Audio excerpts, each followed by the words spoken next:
सभी को नमस्कार।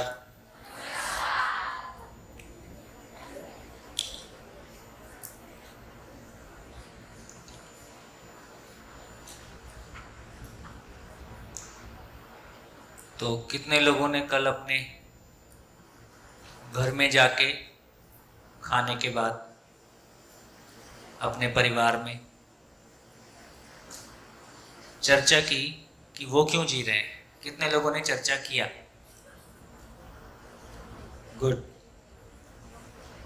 चलो शेयरिंग हो जाए। 5 लोग शेयरिंग करें, ठीक है? स्टार्ट। आइए, जितने लोगों ने हाथ खड़ा किया वो सब खड़े हो जाए। ये देखो, इसमें भी झूठ बोल रहे। चलो तुम शेयर करो। हाँ, अगर उसको माइक दे दो। हाँ ठीक है, आप लास्ट में करना, पहले इनको करना। नमस्ते। हाँ, पापा ने बताया कि वो कुछ पाने के लिए, ज्ञान पाने के लिए जीते हैं, भक्ति करने के लिए, लेकिन मोम ने निस्वार्थ भाव से बताया कि वो हमारे लिए जीते हैं।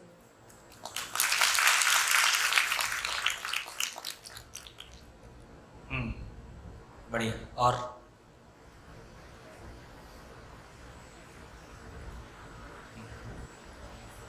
हाँ जी, रुकना नहीं है। इनके बाद कौन शेयर करेगा? पहले से खड़े हो जाए।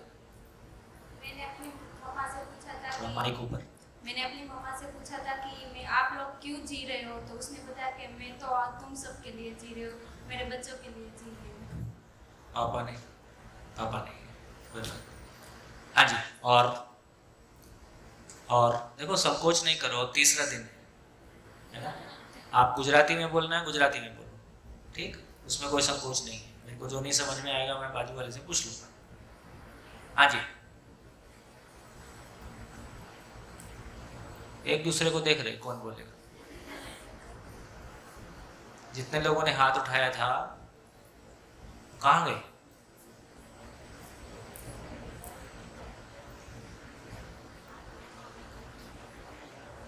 नहीं? हाँ हाँ, ये पीछे वाले। हाँ,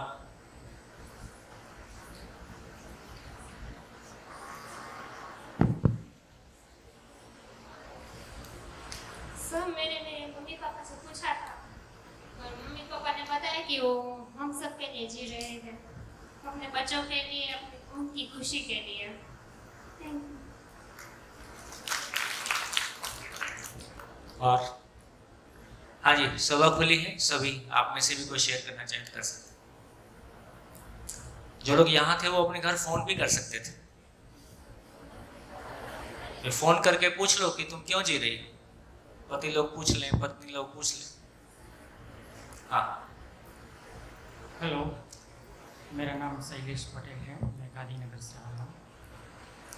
मैंने अपने आप को प्रश्न किया कि मैं क्यों जी रहा हूँ। हाँ, तो मेरे अंदर से एक आवाज़ आई कि आज तक इतने साल में जो भी जिया वो तूने अपने लिए जी लिया है, तो अभी तुझे जीना है औरों के लिए। तो सबसे पहले घर वाले के लिए, घर में मेरी पत्नी है, मेरा बेटा है, मेरे पापा है, मेरी मम्मी है, उसके लिए जीना है कि उसको मैं ऐसा कुछ करूं कि उसको अच्छा लगे। जो मेरे इच्छा से कोई भी ऐसा कोई कदम ना हो जाए कि जो उनको अच्छा ना लगे। फिर घर से बाहर मेरे फ्रेंड सर्कल है और मेरे साथ जो भी जुड़े हुए हैं वो सबको मैं खुश करूं, ऐसा मैं चाहता हूं। और आगे जैसे जैसे मेरे जी अंदर जी, बढ़िया बदलाव बढ़िया। आता है हाँ, तो पूरे सोसाइटी से लेके समाज तक और समाज के लेके विश्व तक जाना चाहता हूँ। ये मेरी अभी आज की सोच है। हाँ जी।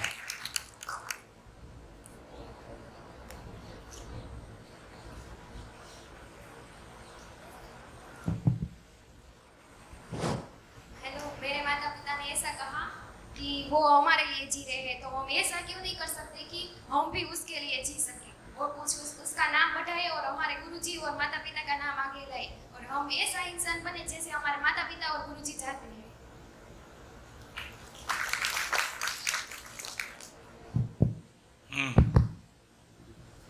हाँ जी, पीछे एक माइक। मैंने अपनी मम्मा से पूछा कि आप क्यों जी रहे हैं, तो उसने कहा वो तो पता नहीं, क्योंकि उसके मन में क्लियरिटी नहीं थी कि हम क्यों जी रहे हैं, पर वो उसने कहा कि वो जीना चाहते हैं। फिर मैंने अपने पापा से भी पूछा कि आप क्यों जी रहे हैं, तो उसने बताया कि जब छोटे थे तो खिलौनों के लिए जीते थे, बड़े हुए जब पैसों की समझ आई तो पैसे के लिए जीते थे, शादी हो गई, बच्चे पैदा हो गए तो बच्चों के लिए जीते।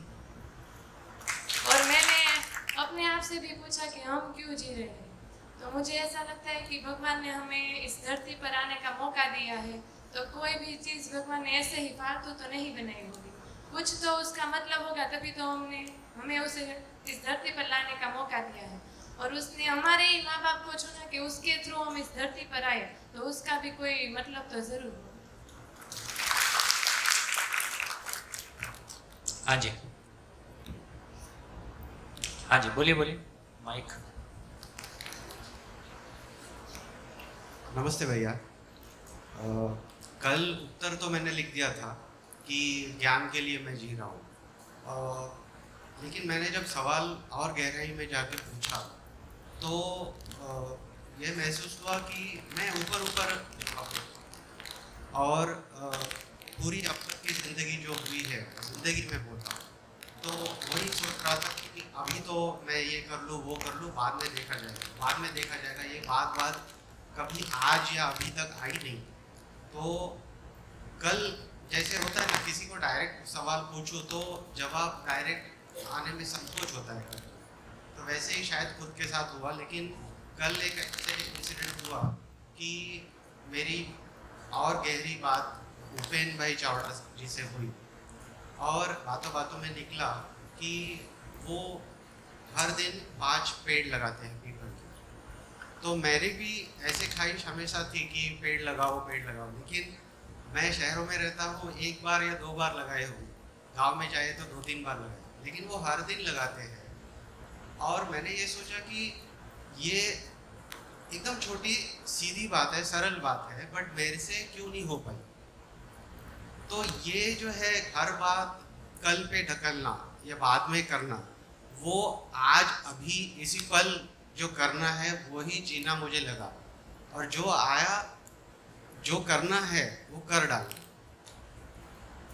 और जो मन में आ रहा है, जो सहज सरल जो भाव आ रहा है, उसको आइडेंटिफाई करके तुरंत वो कर डालना, तो वो भी जीना है, ऐसे मुझे लग रहा है कि नहीं अभी पता? हाँ, वो पता नहीं। बैठ। हाँ, अभी रुक जाओ, मैं 2-4 कमेंट कर दूं फिर बोलना, नहीं तो मैं भूल जाऊंगा कि मेरे को क्या कमेंट करना है। इतने सारे लोगों ने कुछ कुछ बोल दिया है।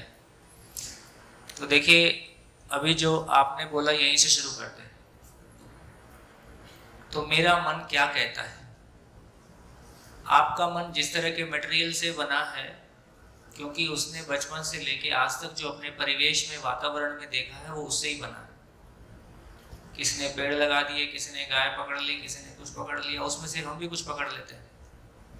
तो अब ये तय करना है कि मन क्या कहता है, कि ये अस्तित्व क्या कहता है। मन की सुनना खतरे से खाली नहीं है।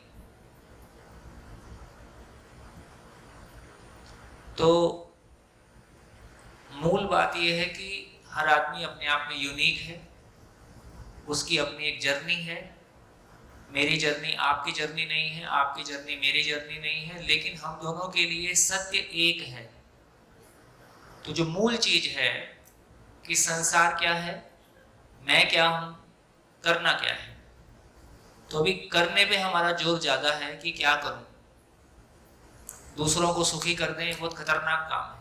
इसमें आपके दुखी होने की संभावना और उनके दुखी होने की संभावना ज्यादा है। जो लोग ये कह रहे हैं कि हम अपने परिवार के लिए जी रहे हैं, आप लोगों को नहीं बोल रहा हूँ जिन्होंने ऐसा बोला, लेकिन जब उनके परिवार वालों से पूछते हैं तो बोलते हैं इसी से दुखी हैं। तो ये बहुत सारी हमारी भाषा क्या है कि कोई चीज़ खाली नहीं रहती, उसमें कोई ना कोई चीज़ आ ही जाती है। तो अभी हम कुछ कर रहे हैं ऐसा नहीं है, कोई जिम्मेदारी गले पड़ गई है, वो ढोल बजा रहे हैं, और ढोल सही में बज रहा है, वो सुरीला बज रहा है कि बेसुरा बज रहा है, वो तो बाजू वाला जानता है, संकोच के मारे बोलता नहीं है। तो मैंने एक बात ही कहने की कोशिश की कि मन क्या कहता है, इस पे ज़्यादा इसको तवज्जो देने की जरूरत नहीं है। अस्तित्व क्या कहता है उसको एक बार सुनने की, समझने की जरूरत है। उसके बाद मन क्या कहेगा तब उसको देखेंगे। इसलिए पहला काम, अब आपकी उम्र जितनी हो गई है उसमें कुछ सार्थकता के, हमारे पास अब टाइम कम बचा है, इन लोग के पास अभी टाइम ज़्यादा है, ये लोग कुछ कुछ प्रयोग कर लें चलेगा। अब हम लोग के लिए प्रयोग करने का समय नहीं बचा, हिट एंड ट्रायल का समय नहीं बचा। इसलिए आवश्यकता इस बात की है, ये पूरा अस्तित्व क्या है, क्यों है, कैसे है, इसकी चर्चा आपके सामने आती रहेगी। तो पहला काम यही है कि समझना ही करना है, तो करने को उतना मिनिमम पे रखा जाए जितने में काम चल सकता है, समझने को मैक्सिमम पे लाया जाए जितनी अपनी ऊर्जा लगाई जा सकती है। समझने के बाद जो भीतर से निकल के आएगा फिर उसको सुना जाए। इसलिए करने को सस्पेंड किया जाए, समझने को टॉप प्रायोरिटी पे रखा जाए, और समझने के प्रोसेस में चीज़ों को इवॉल्व होने दिया जाए। कोई पेड़ लगा रहा है कि कोई कुछ कर रहा है, बहुत सारे काम आसपास हो रहे हैं, उसमें से अपने खालीपन को भरने के लिए कोई एक काम चुन लेने का मतलब है और टाइम पास करना। ऐसा मैं कह रहा हूँ, मैं जो कह रहा हूँ उसको आपको मानने की जरूरत नहीं है, आप उसको जांचिए और ठीक से चलिए। तो दूसरों को खुश करना है, ये भी खतरनाक काम है। जिंदा रहने के धरातल पर आप सारी जिंदगी किसी के लिए लगा दो, एक भी आदमी खुश हो नहीं सकता, ये भी गारंटी है। इसलिए जब हमारे माँ बाप ये कह रहे हैं कि तुम्हारे लिए जी रहे हैं, तो क्या कह रहे हैं? वो ये कह रहे हैं कि तुम्हारे हम जिंदा रहने के लिए जी रहे हैं। ये संवेदनशीलता हुआ कि संज्ञानशीलता हुआ? संवेदनशीलता हुआ। तो ये बात ठीक है कि हमारे माँ बाप ने जितनी ताकत उनके पास थी उसमें से कुछ भी बचा के नहीं रखा है, बल्कि इधर उधर से और अरेंज करके हमारे लिए लगा दिया है। वो हमारे जिंदा रहने के अर्थ में है कि जीने के अर्थ में? क्योंकि क्यों जीना है उनको भी नहीं पता है, उनकी गलती नहीं है, उनके स्कूल में चर्चा नहीं हुई थी, उनके समाज में चर्चा नहीं हुई थी, है ना। जैसे हम मान लीजिए हम पढ़ते हैं, हमको इंग्लिश आती है, हमारे माँ बाप को इंग्लिश नहीं आती है, इसमें कुछ गलत नहीं है। उनके ज़माने में ऐसे उनको इंग्लिश उपलब्ध नहीं हुई थी या दूसरी चीज़ें उपलब्ध नहीं हुई थी। तो एक बात तो ये स्वीकार होती है कि हमारे माँ बाप के पास जो था उससे कहीं ज़्यादा अपनी ताकत उन्होंने हमारे साथ लगाई है, लेकिन आदमी उतनी ही ताकत लगा सकता है जितनी उसकी चेतना का स्तर होता है, जितनी उसकी समझ होती है। तो अभी 99.9% जो कि हमने कल भी चर्चा किया, हम कोई फर्क नहीं पड़ता कि गांव में है, लंदन में है, अमेरिका में है या अहमदाबाद में है, हम जिंदा रहने को जीना मान के जी रहे हैं, संवेदनशीलता को जीना मान के जी रहे हैं, सुविधाओं को जीना मान के जी रहे हैं। किसी भाषा विशेष को बोलने से जीना हो जाता है ऐसा भी मान सकते हैं। इन तमाम बातों की कल हमने चर्चा की है कि ये जिंदा रहने तक सीमित है। जिंदा रहने में दोनों स्थितियां हैं, संवेदनहीनता पूर्वक भी जिंदा रहा जा सकता है। संवेदनहीनता का मतलब है मेरा सुख, मेरी सफलता से मेरे को मतलब है, उससे दूसरों को दुख होता हो, दूसरों का नुकसान भी करना हो तो मैं करूँगा, मेरी सफलता महत्वपूर्ण है। संवेदनशीलता का मतलब है कि मैं दूसरों के शारीरिक शरीर से जुड़े हुए दुख को महसूस कर पाता हूँ, मैं दूसरों के दुख को महसूस कर पाता हूँ और उसके लिए अपना तन मन धन दूसरों के लिए उपलब्ध कराता हूँ। ये जिंदा रहने के अर्थ में दूसरों के लिए सहयोग हो गया। तो अब हमको एक एक चीज बहुत क्लियरली पता हो, हमारे चाहने से ये दुनिया नहीं चल रही है। मैं चाहता हूं कि ऐसा हो जाए, क्या हो जाता है? मैं चाहता हूं कि मैं ऑर्गेनिक फार्मिंग करूं, क्या कर लूंगा? तो चाहना जब तक योग्यता में नहीं बदल जाएगी तब तक हम बात कर सकते हैं, घटना तो नहीं घटती, है ना। तो चाहना योग्यता में बदल जाए, उसके लिए उसकी पूरी प्रक्रिया से हमको ही गुजरना पड़ेगा केवल हे भगवान मेरा जीना हो जाए, भगवान मेरा जीना हो जाए, इससे जीना नहीं हो रहा है। क्योंकि हर चीज की प्रक्रिया है, उस प्रक्रिया से तो चाहना उसकी शुरुआत है, चाहना उसकी शुरुआत है, चाहे बिना कुछ होगा नहीं, लेकिन चाहने के बाद में उस प्रक्रिया से हमको गुजरना होगा, उस प्रक्रिया से गुजर के उसके लायक अपनी योग्यता को हमको बनाना होगा, तो कोई बात हो सकती है। तो इतनी बात में मैंने दोनों पॉइंट को एड्रेस करने की कोशिश की है। एक तो आपका मन क्या कहता है और ये किससे प्रभावित हो गया है, इसको ठीक से जांचें, है ना। मन की सुनना अभी खतरे से खाली नहीं है, क्योंकि अभी मन कैसा है, अभी मन जिंदा रहने की चेतना के साथ है। तो जिंदा रहने की चेतना के साथ का मन आपको गाइड कर पाएगा, ये कहना मुश्किल है। दूसरी बात मेरे को लगता है मैं ये भी कह दूं, आप बच्चे हैं, बहुत सेंसिटिव जगह है। देखो आज आप बच्चे भी हैं, आप कल के माँ बाप भी हैं, दोनों पॉइंट हैं। अपने माँ बाप के लिए आप बच्चे हो, लेकिन आप बहुत जल्दी भविष्य के माँ बाप हो, ज़्यादा दूर नहीं है। तो हमको एक माँ बाप के ढंग से भी सोचना होगा। तो जब हम माँ बाप के ढंग से सोचते हैं तो हमको ये भी सोचना होगा कि जैसे जैसे हम आगे बढ़ेंगे तो अब ये पता चलेगा कि हमारे परिवार की, मैं कुछ ऐसा ना करूं जिससे दूसरा दुखी हो, लेकिन जैसे ही आप समझने के दौर में आगे चलेंगे तो हमारे माँ बाप की बहुत सारी मान्यताएं, जो कि मान्यताएं हैं, जो कि जिंदा रहने के धरातल से आती हैं, उनके साथ में कुछ कॉन्ट्राडिक्शन हो सकते हैं, कोई असहमतियों के दौर हो सकते हैं। तो किसी को दुखी करना है या सुखी करना है ये मुद्दा नहीं है। मुद्दा ये है क्या मैं बुद्धिपूर्वक जी रहा हूँ, क्या मैं जानता हूँ, क्या मैं मुझको जीने की समझ है, क्या भाव और विचार की मेरी स्थिरता है।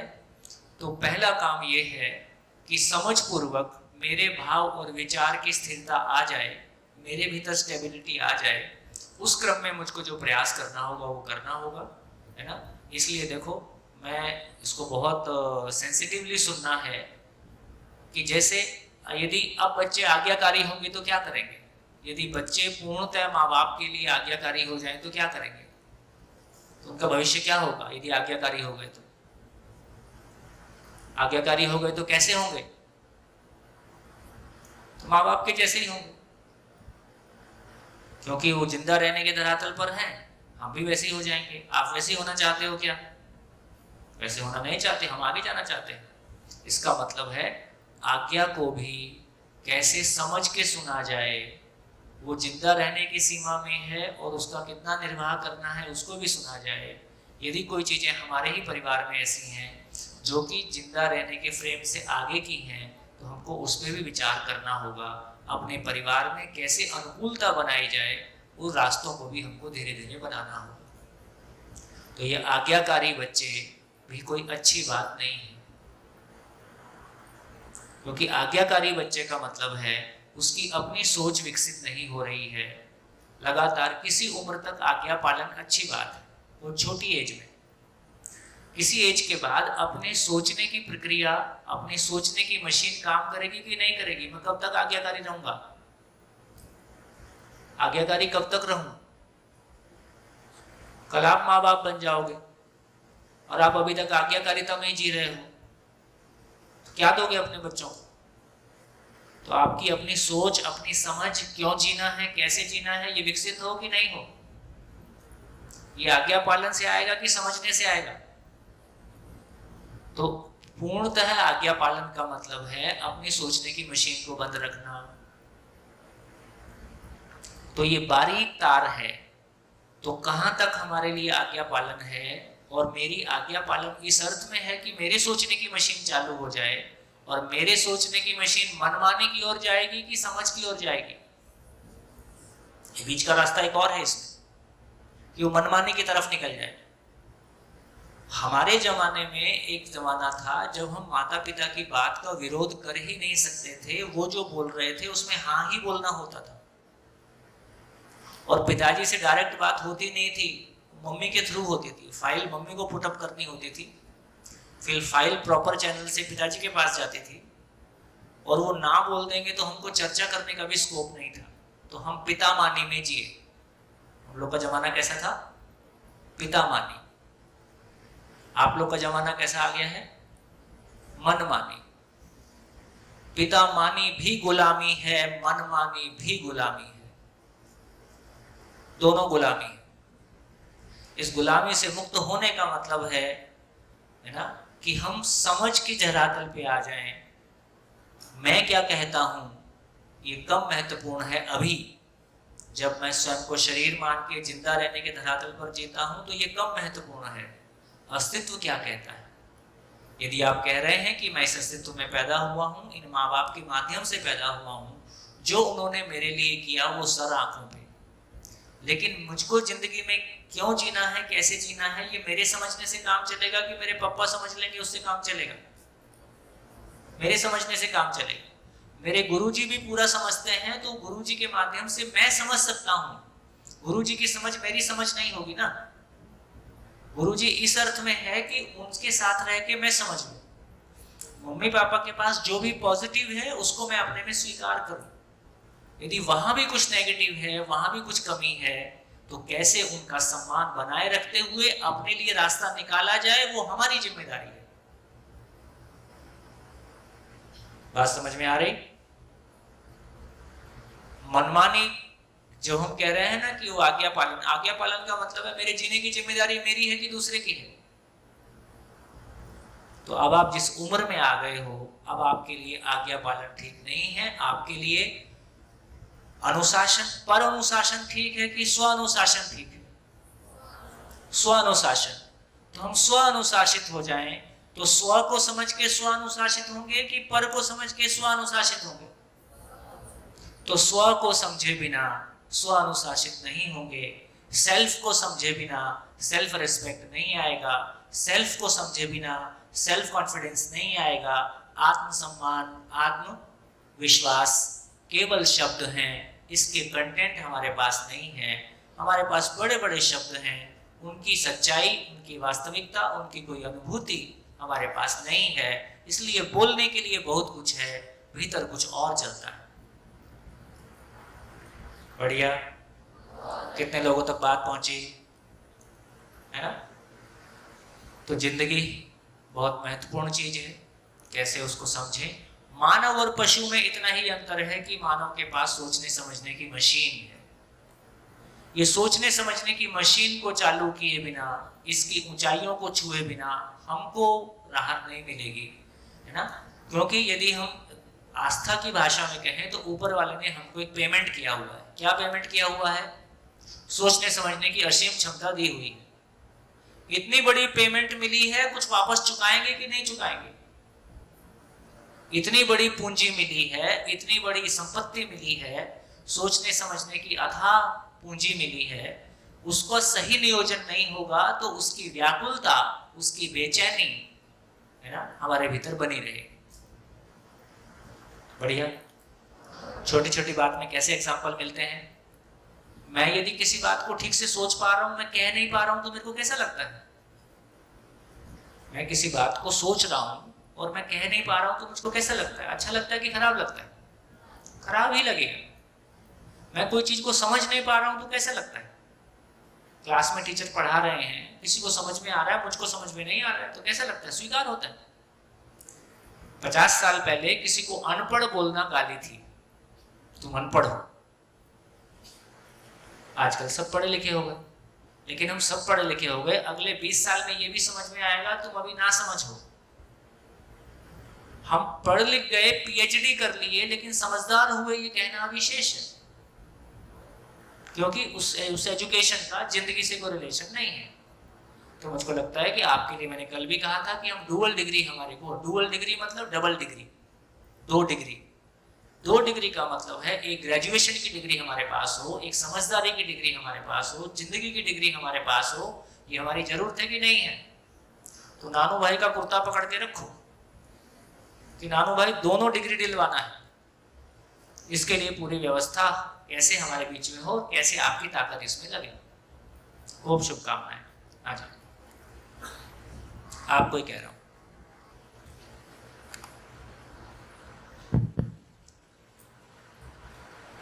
सोम भाई, ये समझ में आ रहा है कि हर शब्द का सही अर्थ जानना बहुत बहुत महत्वपूर्ण है, और इसलिए भाव भाव। अब नए शब्द आए, सोच और चेतना। चेतना आपने अभी जिक्र किया, तो चेतना का सही मतलब क्या है? करेंगे इस सब आशय में सब करेंगे। और भव मतलब होना और अस्तित्व, इसमें क्या फर्क है? बिकॉज बहुत बढ़िया। सिखाया जाता है अस्तित्व हो तो एनवायरनमेंट, आजू बाजू, ऐसे मीनिंग। वो नहीं, मैं भी हूँ। अस्थि मीन्स अस्तित्व का मतलब है अस्तित्व। हाँ। अस्थि का मतलब है, तो मीन्स जो भी कुछ है वो ऑर्डर में है। तो जो भी कुछ है का मतलब मैं भी हूँ, ये पूरी सृष्टि है, पूरी कायनात है, और जो कुछ भी है बहुत व्यवस्थित है। और ये व्यवस्थित कैसे हो गया है, तो सब कुछ फिर उसमें आ जाता है। बढ़िया, चलिए और कोई शेयरिंग? हाँ जी, पीछे माइक। अब ये शेयरिंग इस बात पे चल रही है कि मैं क्यों जी रहा हूं। कोऑर्डिनेटर,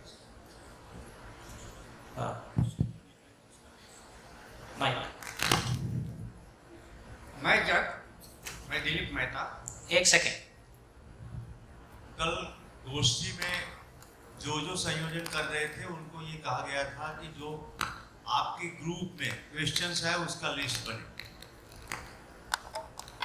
तो यहाँ से ये जो क्वेश्चन चल रहे हैं उससे दौर में उस क्वेश्चन को भी बारी बारी पेश कर सकते हैं। धन्यवाद। मैं दिलीप मेहता बोल रहा हूँ। मैं शायद आपको सही तरीके से समझ नहीं पाया हूँ, पर मैं जो समझ पाया हूँ वही आपसे बोल रहा हूँ। आपका शायद ये मीनिंग तो नहीं है कि बच्चों ने माँ बाप से विरोध में जाके भी अपना काम करना चाहिए, या तो माँ बाप को जैसे आपने छोड़ दिए वैसे छोड़ के अपने अलग राह अपनाना चाहिए। क्योंकि आज अपने विचार से जाना तो ठीक है, पर साथ में माँ बाप को रखना भी तो उतना ही ठीक है। इसके ऊपर जरा आप देखिए, प्रकाश डालें। क्या माँ बाप की सही अर्थों में माँ बाप हो जाए, ये जिम्मेदारी माँ बाप की भी है कि नहीं है? माँ बाप की जिम्मेदारी कतई नहीं है। कतई नहीं है, तो आप झेलने के लिए तैयार हैं। हम तो झेलने के लिए बस, इसलिए बस, कि माँ बाप ही हमारे लिए हाँ, झेलना पड़ेगा बाय डिफॉल्ट। उसमें ना मैं कुछ कर सकता हूँ ना आप कुछ कर सकते हैं। देखिए बहुत मेरे को लगता है कि हम बैठिए हम उस दौर में हैं, आज हम जिंदगी के उस दौर में हैं जहां बच्चा 5 साल में मम्मी को 5वीं क्लास तक मम्मी को निपटा लेता है और 10th क्लास तक पापा को निपटा लेता है, और उसके बाद क्लियर मैसेज है कि तुम्हारे पास काम की चीज पैसा है और सारी अकल मेरे पास है, बाकी तुम कुछ बात मत करो। ये शहरों की कहानी बहुत कॉमन है। क्लास 6 का बच्चा कहता है कि होटल में बर्थडे मनाऊंगा और उसको 25,000 रुपये चाहिए, क्योंकि हमने बर्थडे होटल में मनाए थे। आज हमको तो उसको लगता है कि खुशी मतलब होटल में मनाई जाती। तो मैं ये कह रहा हूं कि बच्चा, हमको लगता है घर में जब बच्चा छोटा होता है हमको लगता है वो सो रहा है, वो सब कुछ सुनता है, सब कुछ देखता है, वो परिवार में सब कुछ देखता हुआ बड़ा हो रहा है। तो ये नहीं माना जा सकता कि हम ग्रेजुएशन तक पढ़े, अब उसके बाद अब हम माँ बाप हो गए और जो हम बोलेंगे हमारे बच्चे उसमें चलेंगे। ऐसा हो नहीं पा रहा है। लगभग हर घर में स्थिति ये है, शहरों की मैं बात कह सकता हूँ, यहाँ के ग्रामीण क्षेत्र की बात मैं अभी नहीं कहता, कि लगभग 12 तक आते आते माँ बाप ये इंतजार कर रहे हैं कि भैया जहाँ जाना चला जा, पैसा दे ले, जान मत ले, क्योंकि दोनों के बीच में गैप है। वेस्टर्न कल्चर में ये परंपरा है कि 12th के बाद बच्चा घर से अलग हो जाता है, फिर अपना रूम किराए पे लेके अपना पैसा कमा के अपने से पढ़ता है, अपना पार्टनर अपनी मर्जी से ढूंढता है। ये परंपराएं कैसे शुरू हुई होंगी? एक 18-20 साल के लड़के को जब फाइनेंशियल और इमोशनल सपोर्ट की जरूरत है, वो परिवार से अलग इंडिपेंडेंट होके कैसे हो गया? उसके कुछ फायदे भी हैं, उसके कुछ नुकसान भी हैं। हमारे यहाँ बच्चा 2 बच्चे का बाप हो जाता है, फिर भी बाप की नजरों में वो बच्चा ही रहता है ना? और ऐसी भी अपेक्षा है कि सुसु करने जाए तो मेरे से पूछ के जाए। तो ये जो हमारे यहाँ ओवर पैम्परिंग है, अति संरक्षण है, और कहीं बिल्कुल ही संरक्षण से मुक्त हो गया है, ये कहानी कैसे हुई होगी? करीब 30 साल 91 के आसपास की बात है। रॉयल एम्बेसी ऑफ डेनमार्क में मेरे अंकल काम किया करते थे। डेनमार्क एम्बेसडर का लड़का इंडिया घूमने आया, 19 साल का रहा होगा, तो उन्होंने मेरे को जिम्मेदारी दी कि मैं 3 दिन उसको दिल्ली घुमा दूँ। तो 3 दिन मैं उसको लेके दिल्ली घुमाता रहा। वो कुछ अपनी शेयर करता रहा, मैं कुछ अपना शेयर करता रहा। तो उसने अपना बताया कि हम 12th के बाद घर से अलग हो जाते हैं, फिर जहाँ हमारा मन करता है वहाँ पूरा संसार घूमते हैं, फिर जो ठीक लगता है, पढ़ना है कि नहीं पढ़ना है, पढ़ना है तो क्या पढ़ना है, और पढ़ते हुए कैसे कमाना है, और फिर कल लाइफ पार्टनर कैसे चुनना है, ये सारे काम हम इंडिपेंडेंटली करते हैं। यदि उसके बाद पापा से पैसा लूंगा तो वो लोन है। ठीक हो गया? तो मैं उस समय ये सोच रहा था कि जब एक लड़के का, एक बच्चे का परिवार में उस समय उसको कमाना भी है, पढ़ना भी है, पार्टनर भी देखना है, शादी भी करना है। हमारे यहाँ देखें तो ये सब काम परिवार के हो रहे हैं। एक समय था जब बच्चे को सोचना नहीं था, माँ बाप ने जहाँ शादी तय कर दी वहाँ शादी हो जाती थी। अभी थोड़ा बच्चों ने माँ बाप का काम हल्का कर दिया है, वही पार्टनर चुन लेते हैं। भाई माँ बाप के ऊपर कितना बोझ था पहले, तो बच्चों ने काम हल्का कर दिया, तो तुम आशीर्वाद दो, बाकी काम हम कर लेंगे। तो कहीं कहीं ये माँ बाप को स्वीकार होता है, कहीं स्वीकार नहीं होता है। तो इसका मतलब ये हुआ कि ये जो अभी की स्थितियां ग्रो हो रही हैं, हम भी वहीं पहुंचेंगे 20 साल में। क्यों पहुंचेंगे? मैंने कहा कि हम पितामानी वाले मॉडल हैं, आप मनमानी वाले मॉडल हो। मनमानी वाले मॉडल में माता पिता चाहते हैं कि घर में हमारी चले, आप कहते हो कि घर में हमारी चले, मैं जो कहूँगा वो ठीक है। इस तरह दोनों के बीच में क्लेश शुरू हो जाता है। और 12वीं क्लास का बच्चा 18 साल का, 19 साल का जवान बच्चा हो जाता है। ऐसे बच्चे के साथ में रोज घर में क्लेश हो, इससे अच्छा है कि भैया तुम अपनी जिंदगी अलग चलाओ। तो ये जो परंपराएं विदेश में बनी, ये अब कैसे बनी होंगी उसकी रूट समझ में आ रही है, और हम भी उधर ही जा रहे हैं। मैं दिल्ली का रहने वाला हूँ। दिल्ली में कितने बच्चे हैं जो अपना मकान, अपनी फैमिली होते हुए अलग रूम लेके अलग रहते हैं, क्योंकि परिवार के साथ उनकी नहीं जम पाती। उसके दोस्त रात पे रात घर आते हैं, वो रात पे रात किसी पार्टी में जाना चाहता है, वो रात अपने दोस्तों के साथ चिल करना चाहता है, परिवार में उसको लेके रोज झिकझिक होती है, तो कहता है कि तुम्हारे साथ नहीं चलेगा, मैं अलग रहूंगा। ठीक? तो इसका मतलब ये हुआ, अब कौन गलत है? बच्चे गलत हैं कि माँ बाप गलत हैं? क्या करें? घरों में इस बात को लेके बहुत लड़ाई है। एक पिछले 10-15 सालों में ये नया चलन आया कि बच्चे रात को 2 बजे सोते हैं और सुबह 10 बजे उठते हैं।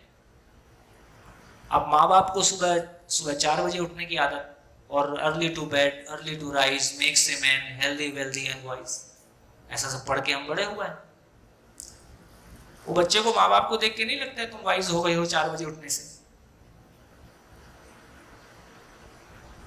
अब ऐसी जॉब्स हैं जो रात की जॉब्स हैं, आईटी की जितनी जॉब्स हैं वो रात की जॉब्स हैं, तो रात भर उनको जॉब करनी है, सुबह घर आते हैं।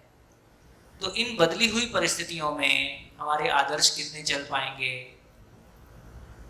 यदि मैं रोज बच्चे से इस बात पे झगड़ा करूं कि तुमको 10 बजे सोना है, घर में रहना है तो रहो, नहीं तो बाहर जाओ, क्या करेगा बच्चा? एक दिन वो बाहर का रास्ता देखेगा, घर में नहीं रहेगा। इसका मतलब है कि बदलते हुए जमाने के साथ हमको भी अपने आदर्शों को, अपनी सोच को बदलना होगा। तो शरीर को देखें तो शरीर का बायोलॉजिकल क्लॉक है, तो शरीर का इतना ही मतलब है कि उसके अंदर खाना जाना और पॉटी करना दोनों का समय निश्चित होने की जरूरत है। इतना ही काम। शरीर को जैसी आदत डाल दें तो रोज आप रात को 12 बजे खाना खाओ और सुबह को 10 बजे खाना, जो भी हो निश्चित हो। आज 2 घंटे पहले खाया, कल 4 घंटे बाद खाया, इससे इसको शरीर सहन नहीं कर पाएगा। तो फिर ये हुआ कि इसका सॉल्यूशन क्या है कि जो भी तुम्हारी जीवन शैली हो उसमें एक नियमितता हो, खाने का समय, उठने का समय, पॉटी का समय ये निश्चित हो, उसके बाद जो हो चलेगा। इस तरह से यदि कोई रास्ते निकालेंगे तो उस पीढ़ी के साथ हमारा कोई तालमेल बैठ पाएगा। और दूसरी बात यह है कि हमने जिंदा रहने को जीना माना है। जैसे मेरा ही एग्जाम्पल लोगे, आज यदि मैं मेरा एग्जाम्पल लेके मेरे पिता की या मेरे घर वालों की मान के जिसको वो नौकरी बोल रहे थे वही करता रहता, तो मैं बहुत उदास रहता, मैं बहुत निराश रहता, मैं बहुत परेशान रहता। एक परेशान आदमी अपनी बीवी को क्या देगा, अपने बच्चों को क्या देगा और अपने घर में क्या देगा? मेरे ऐसा करने से मेरे परिवार वाले दुखी हुए कुछ साल। लेकिन आज उनको बहुत खुशी है इस बात की कि मैंने वो निर्णय लिया, चाहे उस समय हम नहीं समझ पाए, पर आज हम समझ पा रहे हैं कि तुमने ठीक निर्णय लिया। तो दोस्तों, मैं ये कहना चाहता हूँ, आपके लिए ये कहना चाहता हूँ कि आपको हमारी तरह करने की जरूरत नहीं थी। हमारे समय में हमको प्यास थी, कुएं की तलाश में हमको घर छोड़ के जाना पड़ा। आपके समय में कुएं की यदि आपकी प्यास है तो आजकल टोंटी घर घर में आ गई है ना, टैप वाटर। तो अब टोंटी घर घर में है तो आपको कुछ भी करने की जरूरत नहीं है। जहां है, जिस परिवार में है, उसी परिवार में अपनी मानसिकता को बेहतर करते हुए, यदि किसी भी परिवार में उसके एक सदस्य की मानसिकता बेहतर होती है, परिवार उसको स्वीकार करेगा कि नहीं करेगा? करता है। हमने 20 सालों में हजारों एग्जाम्पल देख लिए, हजारों परिवार देख लिए जहाँ एक व्यक्ति शिविर में आता है। अभी शिविर में लोग इसलिए भी देखने आते हैं, उनके माँ बाप यार कहीं सन्यासी तो नहीं हो जाएगा, उनको डर लगता है, घर छोड़ के भाग तो नहीं जाएगा।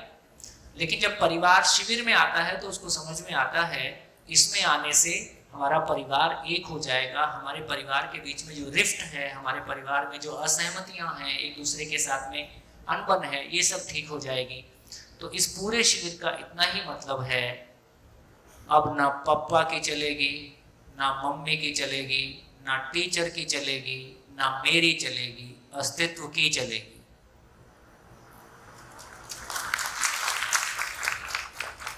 सबको अस्तित्व के अनुरूप होना है ना। सबको अब लगभग ये स्थिति आ भी गई। खास उम्र बढ़ने के साथ साथ बच्चों का टीचर्स और पेरेंट्स के प्रति सम्मान बढ़ता हुआ दिखाई देता है कि घटता हुआ दिखाई देता है? जोर से बोलो। घटता हुआ। इसमें बच्चों की प्रॉब्लम है कि पेरेंट्स और टीचर्स की प्रॉब्लम है? हाँ, अब बोलने में संकोच होता है क्योंकि ये फिर भी बहुत शिष्टाचार वाले हैं। देखिए, मैं ये कहना चाहता हूं, यदि मेरे द्वारा आपकी जिंदगी में कोई योगदान हुआ है तो आप मेरा सम्मान करने के लिए बाध्य हैं। बीच में कोई चीज है ही नहीं। क्या बोला? यदि किसी व्यक्ति के द्वारा आपकी जिंदगी में कोई योगदान हुआ है, यदि प्रकृति ने, यदि किसी व्यक्ति के माध्यम से आपको कुछ मिला है, आप उसका सम्मान ना करें, ऐसा हो ही नहीं सकता, हो ही नहीं सकता। इसका मतलब यदि मास में देखा जाए, यदि बच्चों उम्र बढ़ने के साथ साथ टीचर्स और पेरेंट्स का सम्मान बच्चों के मन में घट रहा है, बहुत उधारे सेंटेंस बोलता हूं, बहुत उधारी बातें बोलता हूं, लेकिन उसकी मीनिंग समझेंगे तो हम पार पाएंगे। तो इसमें पेरेंट्स और टीचर्स को सोचने की जरूरत है कि बच्चों को सोचने की जरूरत है? क्योंकि बच्चा जब जन्म लेता है, अद्भुत घटना देखिए, बच्चा जब जन्म लेता है वो तो आग पे भी विश्वास करता है। उसको तो आग से भी ये शंका नहीं है कि आग मुझको जलाएगी। वो तो 100% जो कुछ भी उसके सामने है उसके साथ 100% जीने का प्रयास करता है। खाना उसको पकड़ में आ गया कि कोई चीज मैं खाता हूं तो हर चीज उठा के मुंह में लेके जाता है। उसको नहीं पता कि खाने की चीज है कि नहीं खाने की चीज है। तो मैं ये कहना चाहता हूं कि जिन परिवार में बच्चे जन्म लेते हैं, जिन लोगों के आसपास जन्म लेते हैं, वो तो अपने परिवेश में क्या एक भी चीज है जिस पे वो शंका करता है? वो तो शंका नहीं करता है।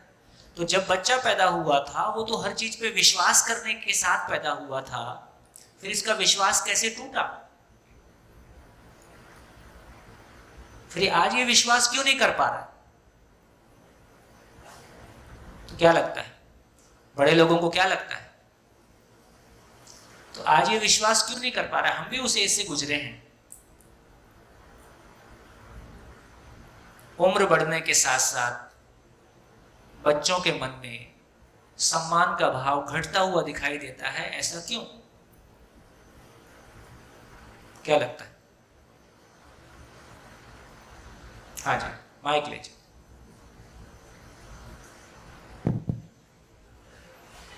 उसको अस्तित्व की समझ आ रही है थोड़ी थोड़ी। उसको अस्तित्व की समझ आ रही है ये कहना थोड़ा मुश्किल है, लेकिन उसको जिन पे उसने विश्वास किया था वो उसका विश्वास तोड़ते हुए दिखाई दे रहे हैं। हम बच्चों को क्लासरूम में बोल रहे हैं, माँ बाप बोल रहे हैं झूठ नहीं बोलना है, और घर में फोन आया बोल दो पापा नहीं है। तो उसको समझ में आ गया इसका क्या मतलब है। रेड लाइट है, बच्चा बाजू में बैठा है और हमने देखा कोई नहीं है, गाड़ी निकाल दो। रेड लाइट रुकने के लिए होती है, आपने गाड़ी निकाल दी, बच्चे को समझ में आ गया नियम का क्या मतलब होता है। तो इसका मतलब है कि एक बच्चा जैसे जैसे बड़ा होता है, जिनको उसने सब कुछ माना था वो उसको गलतियां करते हुए दिखाई देते हैं, जो वो बोलते हैं उसके विरोध में जीते हुए दिखाई देते हैं।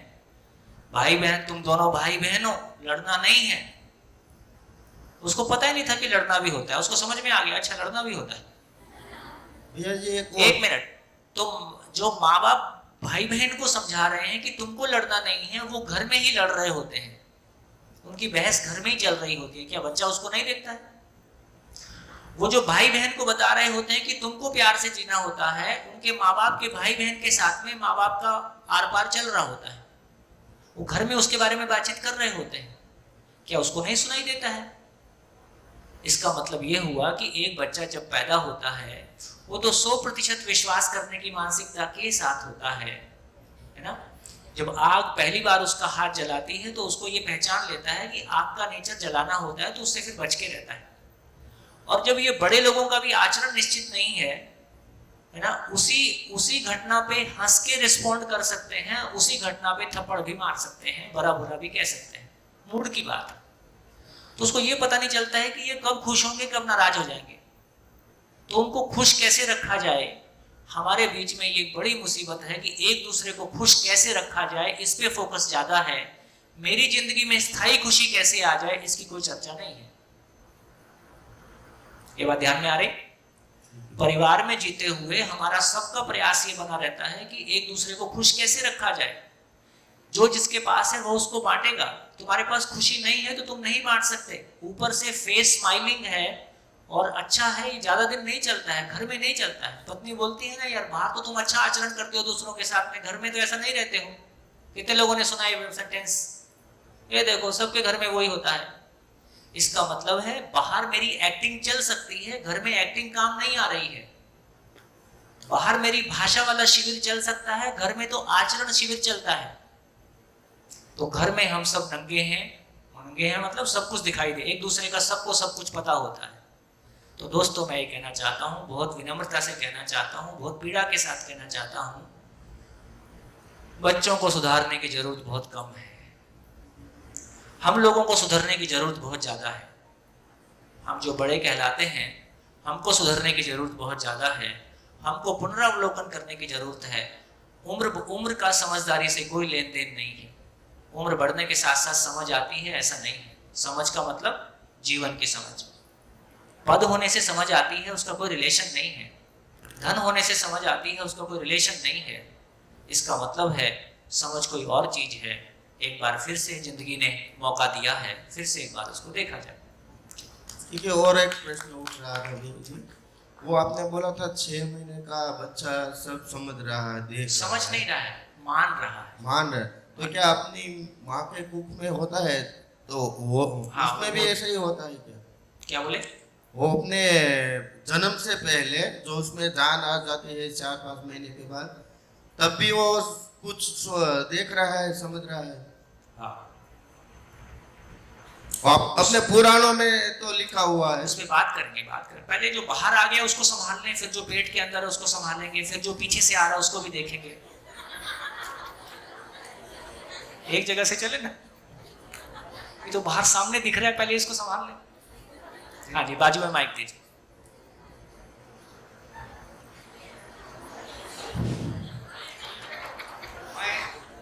अगर आपको सही समझ पाया हो उसी हिसाब से मैं आपको पेश कर रहा हूँ। आपने वेस्टर्न कल्चर को सही कल्चर बताने का शायद प्रयास किया। आप सही नहीं समझ पाए। ठीक है, मैं गलत सही पाया हूँ। अभी यही बात मैं अगर कहूँ कि 12 साल का लड़का अगर वेस्टर्न कंट्रीज में अलग होते हैं तो उसके परिणाम भी बहुत खराब बात दिख रहे हैं। तो उस वेस्टर्न कंट्री की ओर जाना और उसका कल्चर को एक्सेप्ट करना हमारे लिए खतरे से बाहर नहीं है। पहली बात ये है। दूसरी बात, छोटे बच्चे को पूर्णतः जो स्कूल में और कॉलेज में पढ़ रहे हैं वो बच्चे को पूर्णतः समझ आ गई है, ये समझना भी खतरे से बाहर नहीं है। उनको माँ बाप के यानी जिसको हम लोग बोलते हैं कि सलाह की ज़रूरत है, मार्गदर्शन की ज़रूरत है, और माँ बाप के को छोड़ के उनका जीवन भी नहीं है। तुम माँ बाप को छोड़ के अपनी राह पकड़ो, ये कतई हमको मंजूर नहीं है। अगर माँ बाप की जिम्मेदारी अगर वो नहीं लेते हैं तो वो बच्चे कहलाने के लायक भी नहीं है। ये मैं यहाँ बहुत स्पष्ट रूप से बोलना चाहता हूँ। कोई बात नहीं, कोई बात नहीं, आराम से। हाँ जी, कमल मंगल जी। नमस्कार। सभा के सामने मैं कुछ एक्सेप्ट करना चाह रहा हूँ जी। अभी ध्यान गया कि मेरे को डर था कि मेरा बच्चा मेरी नहीं सुनता है, मेरी रेस्पेक्ट नहीं करता है। तब आपने जब बताया कि तो मुझे एकदम ध्यान गया कि मैंने उसके लिए क्या क्या किया। मन में था मैंने उसके लिए बहुत कुछ किया है। जब पढ़ रहा था, जब उसके साथ रह के पढ़ाई के लिए पैसा दिया, ये दिया, वो दिया, चीज़ें दी, तो मैंने देखा कि जिंदा रहने के लिए सब साधन किए उसके, समझ के लिए तो किया ही नहीं। अब उसमें जो समझ नहीं आई, मेरे में भी समझ नहीं थी जीने की, तो मैं उसकी तरफ रहा, और आज भी दर्द रहता है कि वो नहीं कर पा रहा है। तो ये जो चीज़ गई, तो हम माँ बाप को ही समझने की जरूरत है, समझ के जीने की जरूरत है। तो जो भैया जी ने बोला, तो आप ऐसा कह ही नहीं रहे कि वेस्टर्न, वो कह रहे हैं, ध्यान दिला रहे हैं कि उधर जा रहे हैं, रोक सकता तो रोक लो, हम समझ जाए तो रोक सकते। हाँ, ज़्यादा दूर नहीं है, 20 साल अभी भी यदि मेट्रो में जाएंगे तो आपको वेस्टर्न भी सब यहीं देखने मिलेगा, कोई दूर नहीं है। और वेस्टर्न इंडियन कुछ अलग बचा नहीं है, पूरा ग्लोब एक गांव हो गया है। तो यदि हम नहीं समझेंगे तो हमारे घरों में, और हम भी उसी तरफ जा ही रहे हैं तेजी के साथ। तो इसका एग्जाम्पल दे सकता हूँ, मेरे 3 ग्रैंडसन ग्रैंड डॉटर्स हैं, जो एक 2 साल 2.5 साल का, एक 4 साल का, एक 5 साल का। जीवन शैली जो घर में कैसी हो गई है, तो उसमें बच्चे का तो दोष था ही नहीं ना। 3, 4, 5 साल का बच्चे का दोष है क्या? हम माँ बाप नहीं समझेंगे जब तक ये होगा ही नहीं। तो हमें, मेरी निवेदन है, दादा को भी समझना है कि घर किधर जा रहा है। मेरे घर में मैं रोज देखता हूँ 5 मिनट बैठे हैं, दर्द देखे मेरे घर का, हम समझ रहे हैं, हमारी रेस्पेक्ट करे। भाई जैसे रेस्पेक्ट हमने करी अपने माँ बाप की, अपने माँ बाप की रेस्पेक्ट करके हमने क्या पा दिया। हाँ जी, मेरे को लगता है कि अभी हमको टीवी जैसा संवाद नहीं करना है। टीवी में जैसा होता है वैसा संवाद हमको नहीं करना है। 8 दिन जो लोग पहली बार शिविर कर रहे हैं, वो 8 दिन का धैर्य पकड़ के बैठे और अपनी मान्यताओं को बाजू में रख के सुन पाए, तो 8 दिन बाद चर्चा करेंगे कि आप जो कह रहे थे उसका क्या मतलब है। मैं जो कह रहा हूँ कि मेरे ग्रैंड डॉटर्स हैं, उनके माता पिता और हमारा आजकल घर में क्या चीजें दिलाना। तो 3 साल का बच्चा बोर होता है, बोलता बोर हो रहा हूँ, तो अब हमें सोचना पड़ेगा वो क्या हम उनको दे पा रहे हैं। ये वो शुभ घटना है कि बच्चा बोल रहा है बोर हो रहा हूँ, ये वो शुभ घटना है। क्या मतलब? बोर हो रहा हूँ का मतलब है उसकी औकात उसने पहचान ली, वो कहता है मेरे लायक नहीं है, और बताओ क्या है तुम्हारे पास। बोर होना आदमी के जीवन में सुंदर घटना है, उसका मतलब वो बड़ी चीज को खोज रहा है, तुम उसको खिलौनों में खिलाना चाह रहे हो। इसका मतलब है कि हमको ये सोचना होगा कि जैसे जैसे पीढ़ियां आगे बढ़ रही हैं, सोचने समझने का, चेतना का स्तर बच्चों का बढ़ रहा है। हमारे बचपन में आपको याद है कभी हम बोर हुए थे? हमको बोर होने का पता ही नहीं था। हमको कॉलेज में आते तक भी ये अकल ही नहीं थी यार दुनिया क्या है और क्या सोचना है। जितना ये बच्चे सोच पा रहे हैं, जितना ये बच्चे अपनी बात कह पा रहे हैं, हम अपनी याद करें कि हमारे कॉलेज में हमारी ऐसी स्थिति थी? हमारी ऐसी स्थिति बिल्कुल नहीं थी। तो हमारा एक्सपोजर बहुत कम था, हमारा साहस बहुत कम था, हमारा एक्सपोजर बहुत कम था। जैसे जैसे हम आगे बढ़ रहे हैं, हमको पूरी दुनिया देखने को मिल रही है। हाँ, अब वो मनमाने की तरफ जाएगी, क्योंकि कोई मॉडल हमारे पास नहीं, कोई मॉडल हमारे पास नहीं है, इसलिए वो मनमाने की तरफ जाएगा। हेलो। हाँ, नमस्कार। मैं इसके संदर्भ में एक मेरी निजी घटना शेयर करना चाहता हूँ जी। मैं जब कॉलेज में था, कॉलेज का एक फ्रेंड था, लेकिन उस वक्त में मेरा कोई ज़्यादा रिलेशन नहीं था। थोड़ा माइक पास में रखें। जैसे बाकी दोस्त लोग रिलेशन इतना खास नहीं था, लेकिन संयोग ऐसा हुआ कि नौकरी में हम दोनों को एक साथ में एक हॉस्टल में रहना था। तो हॉस्टल में साथ में रहते हुए वो मेरा एक अच्छा दोस्त था, लेकिन कभी भी मेरे फैमिली के बारे में शेयरिंग होती थी कि मेरा गांव है, भाई है, बहन है, पिताजी है, ये सब है, लेकिन उसने कभी भी अपने माँ बाप के बारे में शेयरिंग नहीं किया। मुझे भी सरप्राइज होता था, मैं इतना शेयर करता हूँ तो वो क्यों बात नहीं करता है। तो उसके खाली एक अपना सिस्टर के बारे में कभी शेयर करता था, वो यहाँ रहती है, ऐसा उसके पास जाना है, उसके अलावा कुछ नहीं है। तो मैं थोड़ा सा क्यूरियोसिटी था कि, लेकिन मैं बोला किसका नहीं, अगर कोई इंटरेस्ट नहीं है बात करने में तो अपन क्यों करें। संयोग ऐसा भी रहा कि बाद में मेरा पिताजी का देहांत हो गया। उसके बाद में मैं गांव जाके वापस आया तो मुझे जो दुख हुआ वो बांटने के लिए मैं उसके सिवा मेरे पास कोई नहीं था, तो मैं उसके साथ जाके रोया।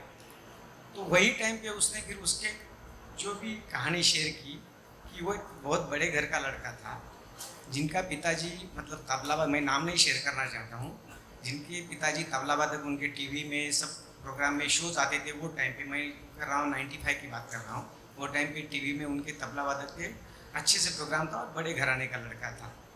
तो वो टाइम पे जब सुन के उसने बताया और उसने भी वो टाइम पे दिल खोल के साथ मेरे साथ बात की, तो मुझे इतना अफसोस हुआ कि ऐसी क्या बात हो सकती है। सुविधा के तौर पे दोनों, ये भी नौकरी में था, वैसे सुविधा की कोई कमी नहीं थी, उनका पिताजी भी अच्छे घर का था, तो भी अनबन में दोनों, मतलब जहाँ तक मेरी समझ है कि वो भी दुखी था और उसके माँ बाप पिताजी भी दुखी थे। तो ये जो भी हुआ सिर्फ समझ के कारण ही हुआ, इसका दूसरा कोई कारण मुझे दिखता नहीं। बस।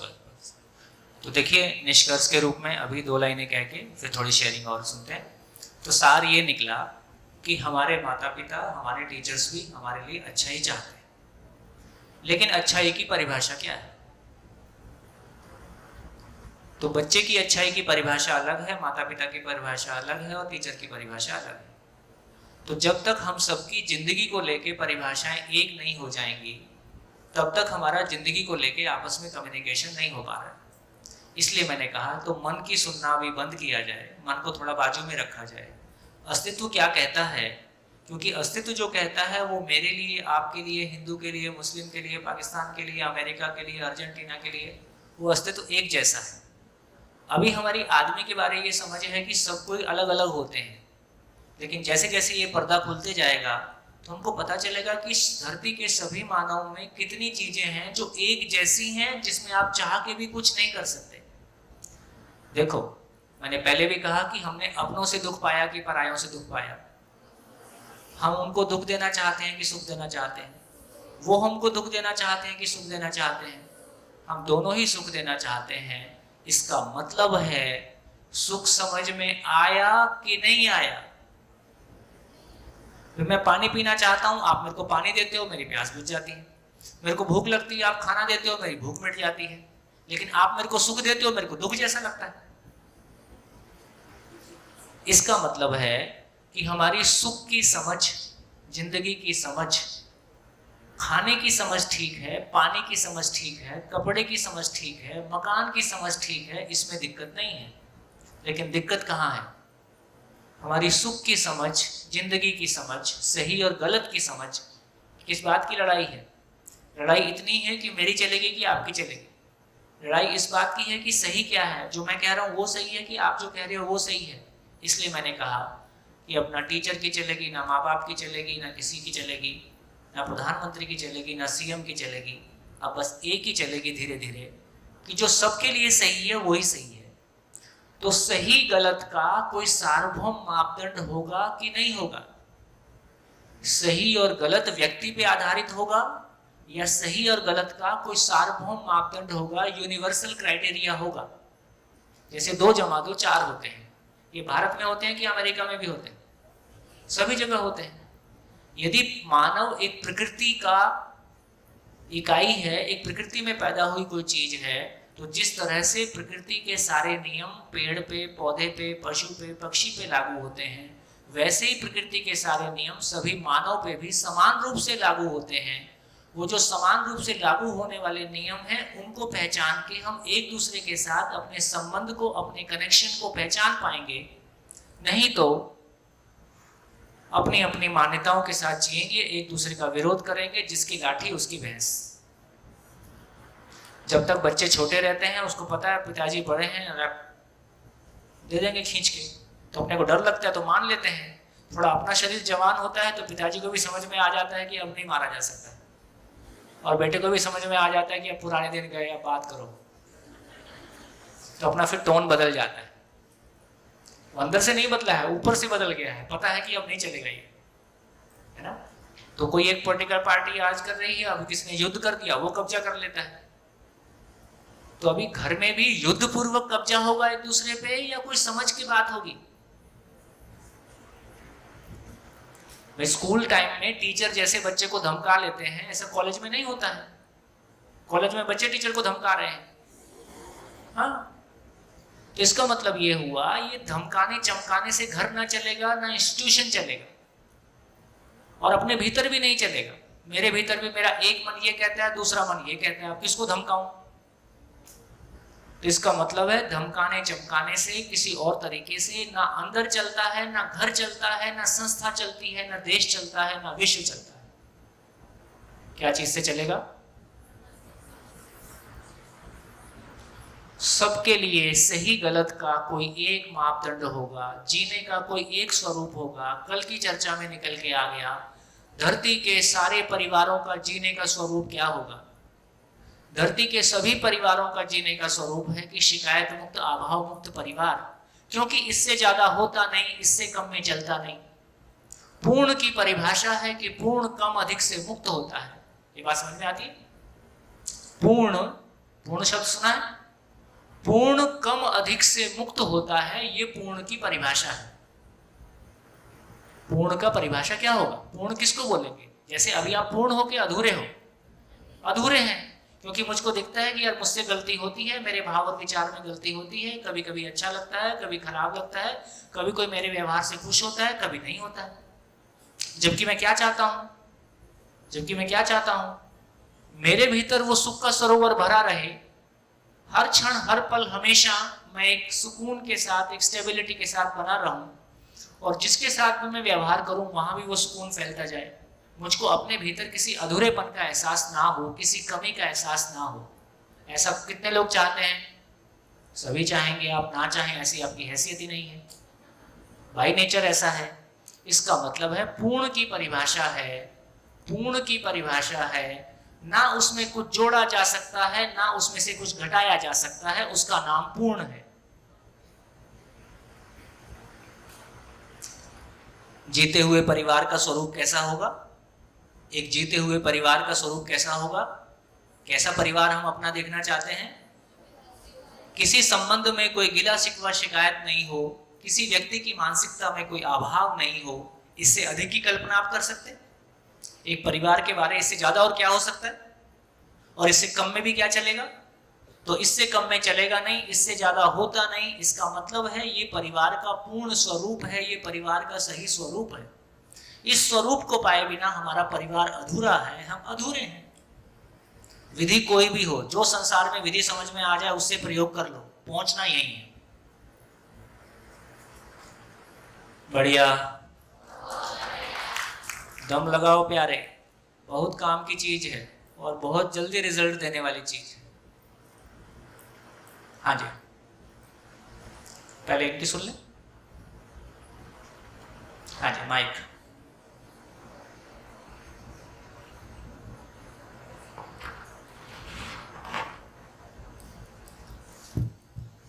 नमस्कार जी। जो आपने सुख की जो परिभाषा की कि परिवार में एक दूसरे को हम सुख ही बांटना चाहते हैं, जैसे माँ बाप है वो बच्चों को सुख देने की ही सोचते हैं, उसके भविष्य की ही सोचते हैं, मगर बच्चे की सुख की व्याख्या और माँ बाप जो समझ रहे हैं वो अलग पड़ता है। बच्चों को माँ बाप को पता है कि अगर ये पढ़ेगा तो इसका भविष्य अच्छा रहेगा, मगर बच्चों को पढ़ने का दिल ही नहीं है, वो तो खेलना ही चाहता है। तो उसका सुख तो पढ़ने में है, मगर अभी उसका सुख उसको खेलने में लगता है, तो सुख देने के बावजूद भी उसको लगता नहीं है सुख, तो क्या करें? बढ़िया हो गया। जो प्रॉब्लम आपने कही, कितने लोग उससे सहमत हैं? हाथ उठाएं। ठीक हो गया, ये हम सबके साथ है। आप बोल लीजिए, फिर मैं बोलता हूँ।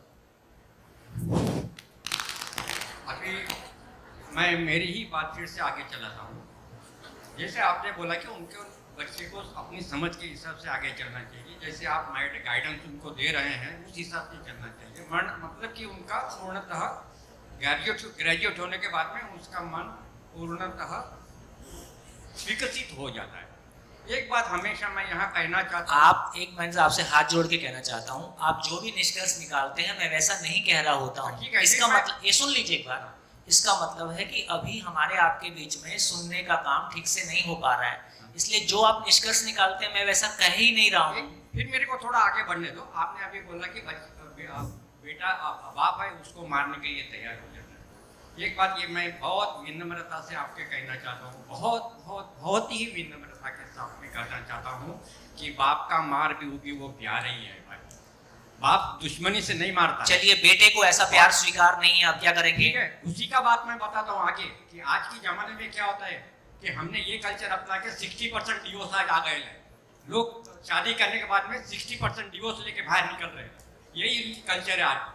और तुम जो हिसाब से चल रहे हैं वो हिसाब से अगर जाएंगे तो पूरा कुटुंब विभक्त हो जाएगा, अलग अलग हो जाएगा। वो लोग माँ बाप को मानेंगे नहीं, माँ बाप को छोड़ के जाएंगे और ये वृद्धाश्रम जो नानू भाई ने बनाया है वैसे बढ़ाना पड़ेगी। यही मैं विनम्रता से कहना चाहता हूँ।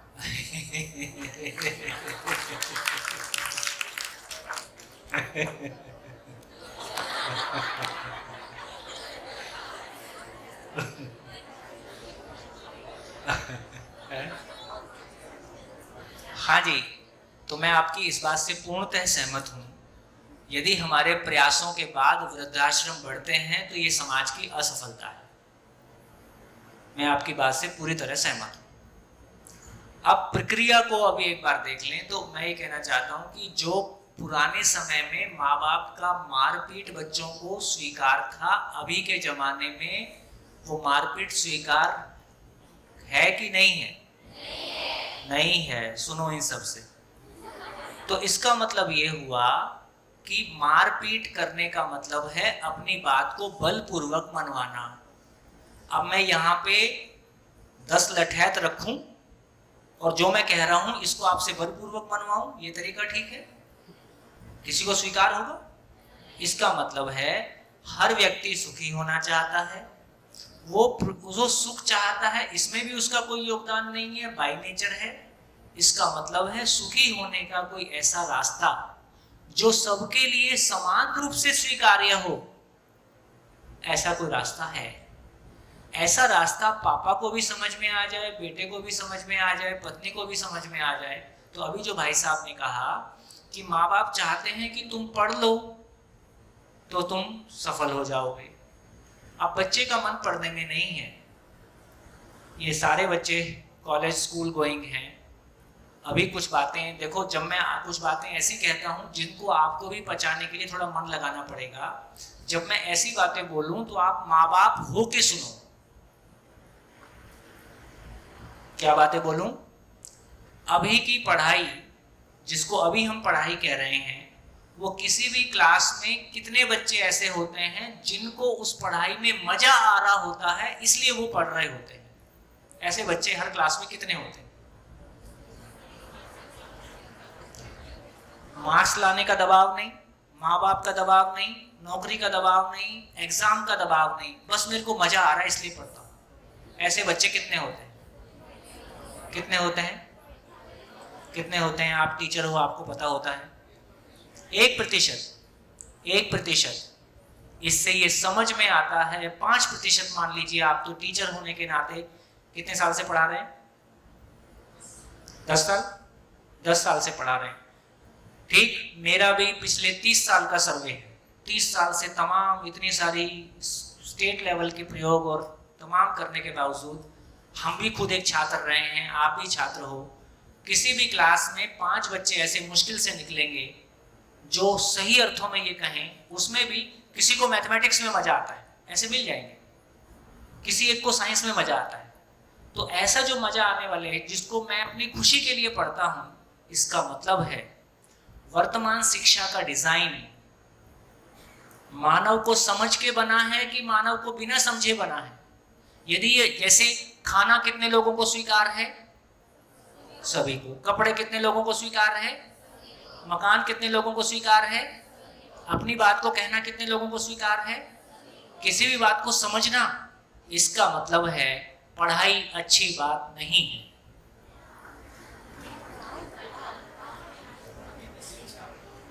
क्या अच्छी बात है? पढ़ना अच्छी बात है कि समझना अच्छी बात है? और समझने के लिए पढ़ना आवश्यक है।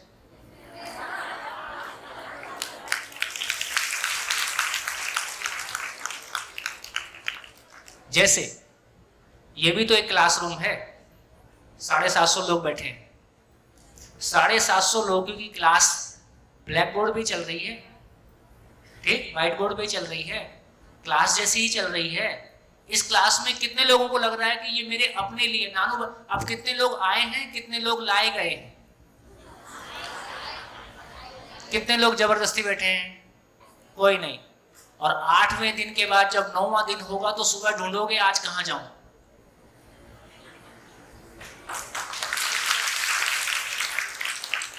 तो दोस्तों, ये जिस पढ़ाई को हम पढ़ रहे हैं, मैं नहीं कह रहा हूं कि फिजिक्स नहीं पढ़ना है, केमिस्ट्री नहीं पढ़ना है। एक बार जिंदगी में समझने का मजा आना शुरू होता है, एक बार जिंदगी में समझने का मजा आना शुरू होता है, समझ को जीने का मजा आना शुरू होता है, अपनी समझ को व्यक्त करने की खुशी मिलती है।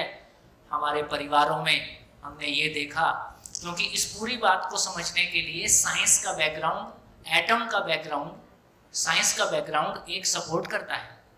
तो हमारे परिवार की महिलाओं में हमने देखा जिनका साइंस बैकग्राउंड नहीं था, उन लोगों ने वापस लौट के 6, 7, 8 की साइंस पूरी पढ़ी है ना। हमारे परिवार की महिलाएं, आज हम रायपुर में स्कूल चलाते हैं, 60 बच्चे हैं, 25 टीचर हैं, बिना सैलरी के, कोई सैलरी नहीं लेता है। वो टीचर अपने घर से लगाते हैं क्योंकि पढ़ाने में मजा आता है। क्योंकि आप देखो, एक आदमी पेंटिंग बनाता है तो उसको कितना मजा आता है, एक आदमी एक घर डिजाइन करता है उसको कितना मजा आता है। जो डिजाइन के लोग हैं उनसे पूछो, चाहे मैं गाड़ी डिजाइन करूं, चाहे मैं इलेक्ट्रॉनिक्स डिजाइन करूं, चाहे मैं घर डिजाइन करूं, चाहे मैं कपड़ा डिजाइन करूं, डिजाइन का काम हमेशा अधिकतम सुखदायी काम है। क्यों सुखदायी काम है? क्योंकि ये पूरी नेचर एक डिजाइन है। ये पूरी कायनात, नीम के पेड़ के देखो, आम के पेड़ को देखो, किसी भी पशु को देखो, पूरे शरीर के डिजाइन को देखो, पूरी डिजाइन का परफेक्शन देखो। तो ये जो परफेक्शन है, ये जो डिजाइन है, पूरी सृष्टि अपने आप में क्रिएशन है। जब भी मैं कोई चीज को क्रिएट करता हूं, मैं अस्तित्व का पार्ट हो जाता हूं, उस खुशी के साथ हो जाता हूं। तो क्रिएशन, सृजनात्मकता आदमी की मौलिकता है। ये सृजनात्मकता में सबसे बड़ा काम है आदमी क्रिएट करना। अभी हम आकार से मानव हैं कि आचरण से मानव हैं? जोर से बोलो। हम आकार से मानव हैं, हम मानव जैसे दिखते हैं, मानव हैं नहीं। मानव होते तो हमारी जिंदगी में वो खुशी होती, वो खुशबू होती, जिस मानव की इतनी महिमा, इतनी गरिमा कहीं कहीं हमको सुनने देखने को मिलती है, वो मेरी जिंदगी में होती। इसका मतलब है कुछ गलत हो गया, ऐसा नहीं है ना। मेरी जिंदगी का मकसद ही है कि मैं मानव के रूप में अवतरित हुआ हूं, लेकिन मेरे को मानव पद को पाना शेष है, मैं अपने मानव होने को पा जाऊं। तो दोस्तों, क्लासरूम वो जगह है, क्लासरूम वो जगह है जहां आदमी क्रिएट करने का अवसर है। टीचर के अलावा, स्कूल के अलावा कोई प्रोफेशन ऐसा नहीं है जो पूरे आदमी से डील करता है। डॉक्टर आदमी से डील करता है कि शरीर से डील करता है? इंजीनियर आदमी से डील करता है कि मशीन से डील करता है? ठीक है, तो चाहे इंजीनियर है, चाहे डॉक्टर है, चाहे खेत वाला है, चाहे पशु वाला है, चाहे पक्षी वाला है, केवल टीचर वो व्यक्ति है जिसके सामने 12 साल एक व्यक्ति इस आशा के साथ में बैठा है, तुम मेरी जिंदगी गढ़ दो। तो इसका मतलब ये हुआ, इसका मतलब ये हुआ, इसका मतलब ये हुआ कि वो जो, अच्छा, इसमें टीचर कोई मजा नहीं आता है। ये इतने मजे का काम है कि जैसे ही आपकी जिंदगी में समझने की खुशी, समझ को जीने की खुशी, समझ को मल्टीप्लाई करने की खुशी, आपकी जिंदगी में वो खुशी आती है, फिर क्या फिजिक्स, क्या केमिस्ट्री, क्या बायोलॉजी, है ना। अभी बताओ, सब्जेक्ट आप पे भारी पड़ते हैं कि आप सब्जेक्ट पे भारी पड़ते हो? है? अभी सब्जेक्ट हम पे भारी पड़ता है, जो हम पे भारी पड़ेगा उससे हम कैसे पार पाएंगे? वो हम पे बोझ बनता है। इसलिए माँ बाप परेशान, हम परेशान, है ना। और अभी नए एग्जांपल्स आ गए। वर्ल्ड के जितने टॉप लीडर्स हैं जिन्होंने इनोवेशन किया है, वो स्कूल छोड़ के भागे हुए लोग हैं।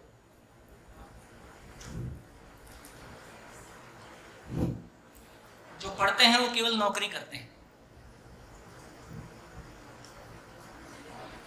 जो नहीं पढ़ते हैं वो नौकरी देते हैं।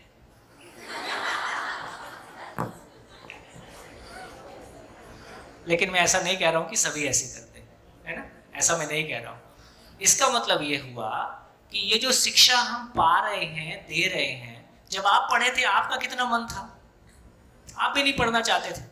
जिस काम को आप नहीं करना चाहते थे उसको अपने बच्चे से करवाना चाहते हो। लेकिन इसका यह मतलब भी नहीं है कि बच्चे को अनपढ़ रखेंगे। तो इसका मतलब यह हुआ इस शिक्षा में क्या गुणात्मक परिवर्तन किया जाए। जब जिंदगी के साथ कोई चीज मिलती है तो वो जिंदा हो जाती है। देखो अभी भी आप देखो, कोई सब्जेक्ट, कोई टीचर की वजह से कोई सब्जेक्ट इतना नीरस हो सकता है कि आपको कोई इंटरेस्ट ना आए, और कोई टीचर की वजह से कोई नीरस सब्जेक्ट इतना जिंदा हो जाता है कि आपको सपने में भी वही आए। इसका मतलब एक जिंदा टीचर एक मरे हुए सब्जेक्ट को जिंदा कर देता है। इसका मतलब है कि यदि हमारी पूरी एजुकेशन ही जिंदा हो जाए तो फिर बच्चे क्यों, अच्छा पढ़ना लिखना एक तरह की योग्यता है, इसके अलावा भी बहुत सारी चीजें हैं। तो हमारी शिक्षा को समग्रता में लाने की जरूरत है। तमाम फिलोसोफर्स ने, तमाम एजुकेशनिस्ट ने पिछले 50, 60, 100 सालों में ये बात की है कि शिक्षा में परिवर्तन की जरूरत है ना। गांधी जी से लेके और जे कृष्णमूर्ति से लेके और ओशो से लेके और तमाम महापुरुषों से लेके और कोठारी कमीशन से लेके एनसीएफ 2005 को पढ़ के देखो। एनसीएफ 2005 का मतलब है नेशनल करिकुलम 2005। ये कहता है कि जिंदगी को क्लासरूम में लेके आओ और क्लासरूम को बच्चों को क्लासरूम से बाहर रटने से मुक्त करो। जितने भी बातें एनसीएफ 2005 कहता है वो किसी भी गवर्नमेंट ने इंप्लीमेंट नहीं किया है, क्योंकि उसको इंप्लीमेंट करने के लिए जो विजडम, जो समझ, क्लैरिटी होने की जरूरत है वो वहां पे नहीं है ना।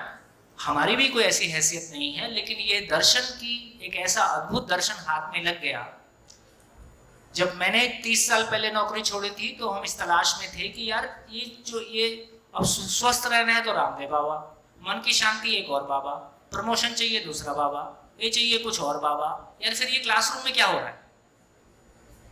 तो 20 साल में क्या दिया जाए, 20 साल में क्या दिया जाए कि ये जितने भी प्रौढ़ शिक्षा कार्यक्रम चल रहे हैं इनकी आवश्यकता खत्म हो जाए।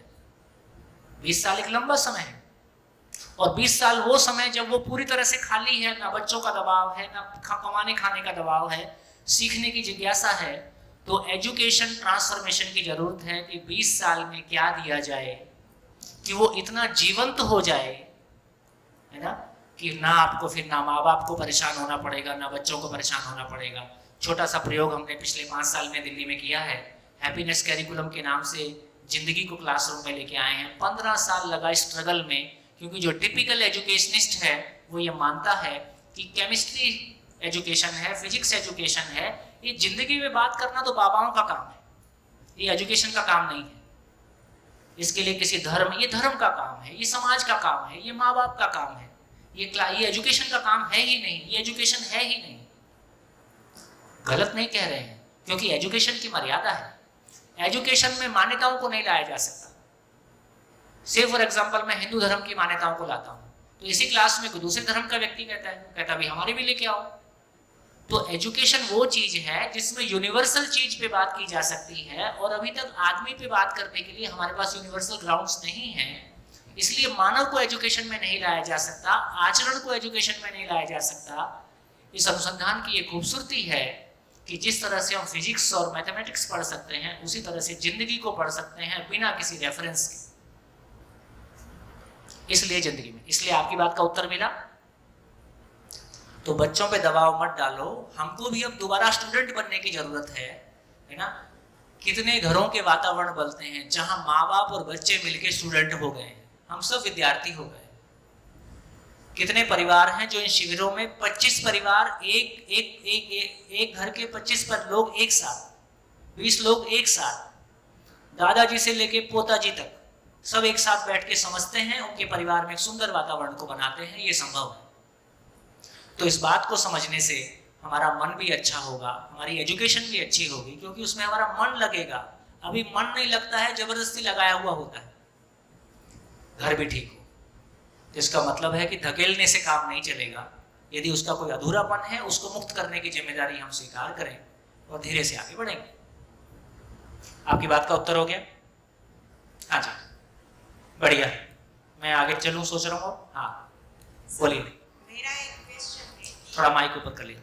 जो परिवार की हम बात करते हैं, हाँ, तो बेसिक क्वेश्चन है कि परिवार में हम सब मम्मी पापा भाई बहन शादी होके हस्बैंड सास ससुर सब मिलते हैं, तो वो कर्म की वजह से मिलते हैं, किस तरह से हम सब मिलते हैं? देखो, मेरे को लगता है कि सब चीज़ों को बहुत रहस्य में ले जाने की जरूरत नहीं है। आप बाजार में जाते हो, एक दुकानदार से भी मिलते हो और उस दुकानदार से आपके संबंध ठीक हो जाते हैं तो उससे दोस्ती भी हो जाती है। तो इसका मतलब ऐसा नहीं है कि जितने लोगों से आज मिल रहे हैं इनसे पिछले जन्म का कोई रिलेशन था वही सारे मिल रहे हैं। इतने भी रहस्य में जाने की जरूरत नहीं है। सभी मानव हैं ही हैं और एक आदमी का कितने मानव से संबंध हो सकता है, जितना आपका फैलाव होगा उतने मानव से हो सकता है।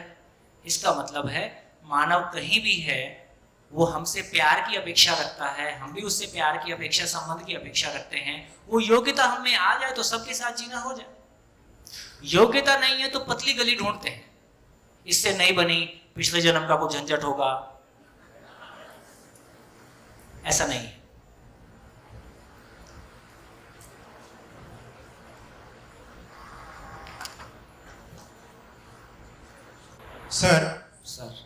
सर मैं 100% आपके बात के साथ सहमत हूँ कि teacher is A only and only creator जो डिज़ाइन किया है।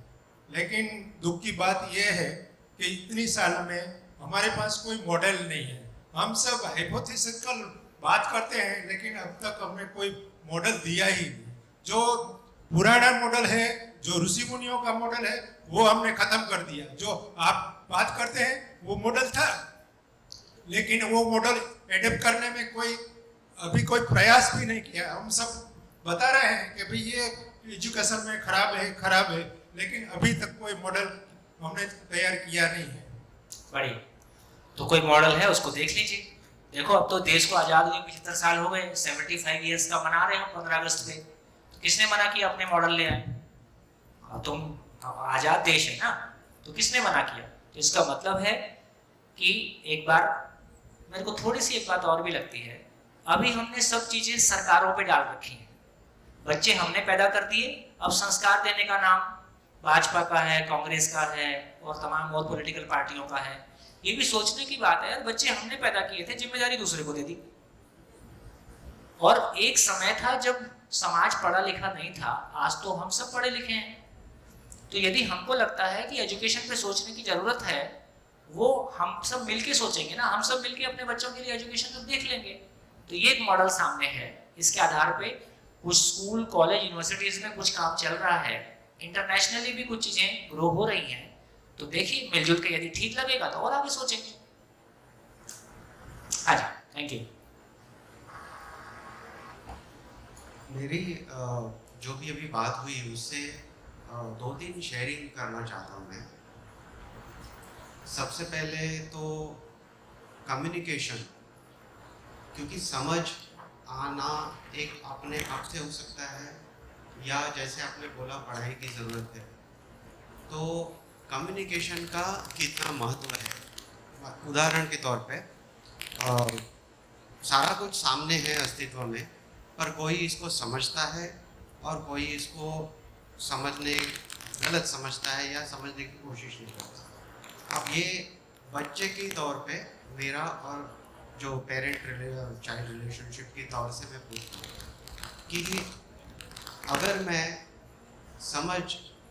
कम्युनिकेट करना चाहता हूँ कि ये हो सकता है, वो हो सकता है, ये है, और उसको इंटरेस्टिंग भी करना चाहता हूँ, पर साथ ही साथ दूसरी बात मुझे समझ में आई कि आचरण, खुद का आचरण बहुत इम्पोर्टेंट है, क्योंकि वो सामने से मुझे देख रहा है, उससे ज़्यादा ऑब्जर्व और सीख रहा है। तो छोटी छोटी बात पे मुझे इंट्रोस्पेक्शन करने की ज़रूरत है।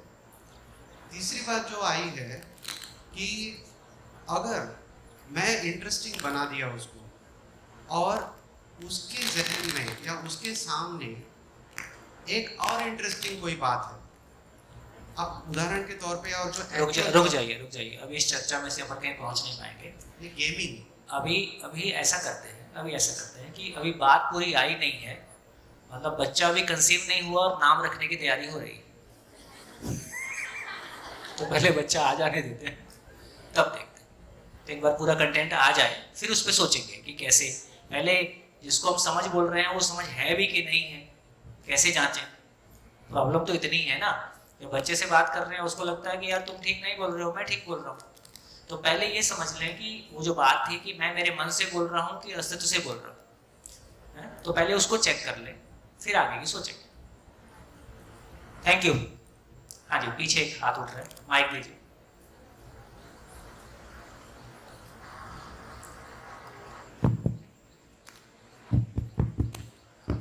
नमस्ते सर। ये अभी मेरे शिक्षा संबंधित बात आई है, इसलिए बहुत अच्छा लगता है कि एक नीरस सब्जेक्ट को जिंदा बना देना है और हमें ऐसा बनाना है कि यूनिवर्सल सत्य हो, तथ्य हो जिसे दुनिया स्वीकारे। तो उसमें एक बात आती है कि सत्य, तो उसके साथ और क्या क्या हम ऐड कर सकते हैं वो 8 दिन रुक जाइए जी, पहले पूरा आने दीजिए, फिर अपन उस पर बैठ के बात करेंगे कि पहले कंटेंट एक बार आ जाए। तो अभी रुकते हैं, आगे बढ़ते हैं। हाँ जी, ठीक है। चलिए, फाइनली आज का सुबह का दिन इस बात के लिए था कि मैं क्यों जी रहा हूं। तो मैं कुछ सर्वे करता हूं आपके बीच में से। जब मैं सर्वे करूंगा तो बिल्कुल क्लियरली ध्यान देके आप हाथ उठाइए कि आप उसमें हैं कि नहीं है। ठीक, जैसे जब ये सोचा, जब इस बात पे ध्यान दिया कि मैं क्यों जी रहा हूं, ऐसा मैंने अपने आप से पूछा, तो कितने लोगों के अंदर एकदम ब्लैंक हो गया और कुछ भी आंसर नहीं था? हाथ उठाएं। ठीक है, ये वैरायटी सबसे अधिक होती है, कॉमन है। मतलब इतने सारे शिविर करते हैं तो हर बार पूछते रहते हैं, तो हमको पता चलता है कि हाँ ऐसा है। कितने लोगों को, देखो यदि इसी क्वेश्चन पे रुक के सोचेंगे ना, तो कुछ लोग को घबराहट शुरू हो जाती है, कुछ लोग को बहुत खुशी लगती है। ऐसा भी अलग अलग तरह से होता है। कितने लोगों को ये क्वेश्चन सुनने के बाद ये लगा कि इस पे मैंने पहले भी सोचा है? ठीक है।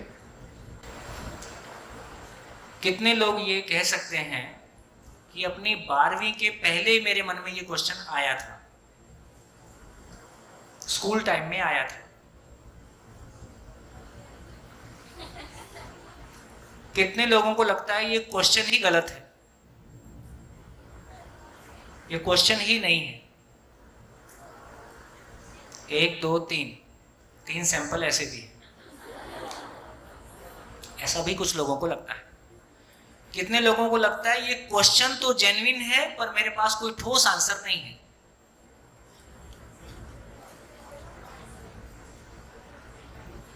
गुड।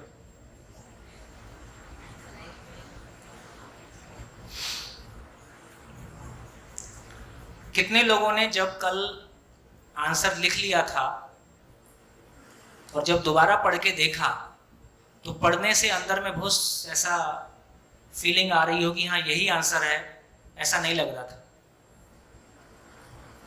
लिखने के बाद जब पढ़ के देखा तो बहुत वो संतुष्टिदायक नहीं था। लिख तो लिया था और उसमें बहुत संतुष्टि नहीं मिल रही थी उसको पढ़ने से। इसका मतलब ये उधार का माल था, कहीं से सुना हुआ, पढ़ा हुआ, या लास्ट में कुछ समझ में नहीं आता तो परिवार के लिए जी रहा हूं। ये बहुत कॉमन आंसर है। परिवार के लिए आप तब जियोगे तब आपको जीना आता होगा, नहीं परिवार के जिंदा रहने के लिए आप काम कर सकते हैं। तो अभी हमारी तैयारी परिवार के जिंदा रहने में सहयोग देने की है। जीने का हमको पता नहीं है, इसलिए भाषा बनती है कि मैं परिवार के लिए जी रहा हूं, पर ठीक भाषा ये है कि मैं परिवार के जिंदा रहने में सहयोगी हूं। क्योंकि आप पैसा कमा के लाते हो, या महिलाएं घर चलाती हैं, या दोनों मिलके कमाते हैं, दोनों मिलके खपाते हैं। क्या करें? क्या लगता है सभा को, क्या लगता है इस प्रश्न का उत्तर सबके लिए एक होगा कि अलग अलग होगा? अलग अलग होगा। हाथ उठाइए। अलग अलग होगा, अलग अलग होगा, अलग अलग होगा, अलग अलग होगा। एक होगा, एक होगा। अब क्या मन की माने बताओ? मन का बहुत बुरा हाल है, इसलिए मन पे कतई विश्वास ना करें। मन से ज्यादा रिलायबल वृत्ति है, वृत्ति से ज्यादा रिलायबल चित्त है। और बुद्धि एकदम रिलायबल है। इसलिए इस मन के चक्कर में मत आए। खैर, तो इससे ये पता चला लगभग 50% का रेशो है। 50% ये बोल रहे हैं कि अलग अलग होगा, 50% बोल रहे हैं कि एक होगा। अलग अलग क्यों होगा, एक क्यों होगा? अलग अलग वाले बोल दें और एक वाले भी बोल दें, अलग अलग क्यों होगा? बोलेगा कोई? हाँ जी, माइक दीजिए।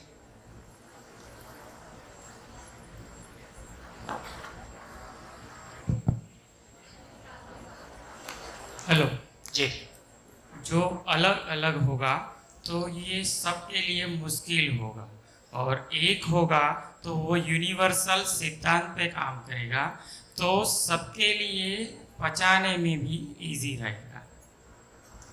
आपने लॉजिक पकड़ लिया, बढ़िया। हाँ जी, एक शेयरिंग और फिर मैं आगे बढ़ूंगा। इनको दीजिए आगे।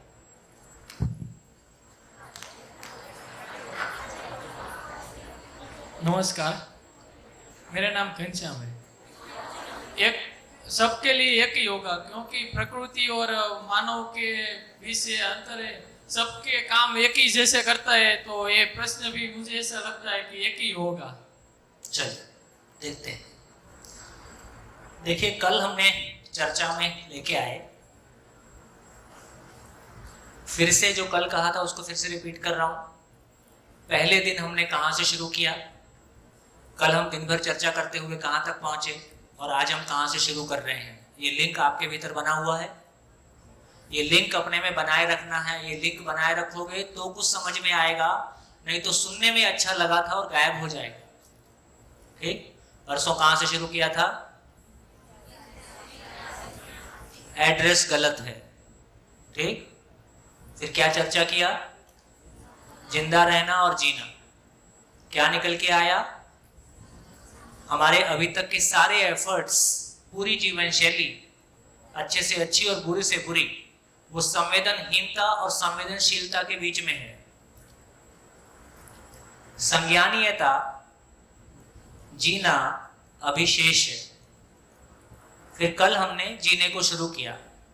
जीना मतलब क्या? विश्वास पूर्वक जीना। विश्वास पूर्वक कब होते हैं? जब हम प्रश्नों के साथ होते हैं कि उत्तर के साथ होते हैं? उत्तर के साथ होते हैं। तो अपनी जिंदगी के सभी आयामों में मेरे पास प्रैक्टिसेबल आंसर है, व्यवहार में परिणत होने वाले उत्तर हैं। तो हमने बात किया कि कितने प्रश्न हो सकते हैं एक आदमी की जिंदगी में, या मेरे परिवार के सारे लोगों की जिंदगी में, या पूरे समाज के। तो आपने कहा, आपने क्या कहा? अनंत प्रश्न हो सकते हैं, गिना नहीं जा सकता है। यदि गिना नहीं जा सकता है तो क्या उसको समझा जा सकता है? तो प्रस्ताव आपके सामने रखा गया कि 2 ही प्रश्न हैं, और कल हमने काफ़ी कोशिश करके देखी, जितने भी प्रश्न हम करते हैं वो इन्हीं 2 प्रश्नों में समा जाते हैं। तो क्यों जीना है, कैसे जीना है का उत्तर ना होने से अनंत प्रश्न जैसा लगता है। तो मूल में पूरी मानव जाति के पास केवल 2 ही प्रश्न हैं, क्यों जीना है और कैसे जीना। तो कितना आराम का काम हो गया? 80 साल की जिंदगी और 2 प्रश्न, इतना आराम का काम हो गया। और अब यह भी पता चला, अब जब ये 2 मूल प्रश्न पकड़ में आ गए, तो ये पता चला कि जिनके पास इन 2 प्रश्नों की जिज्ञासा है, जिनके पास इन 2 प्रश्न, जिज्ञासा का मतलब, जिज्ञासा और प्रश्न में क्या अंतर है?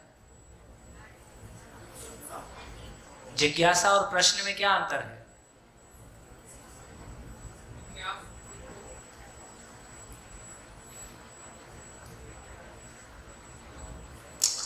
पढ़ाते हो,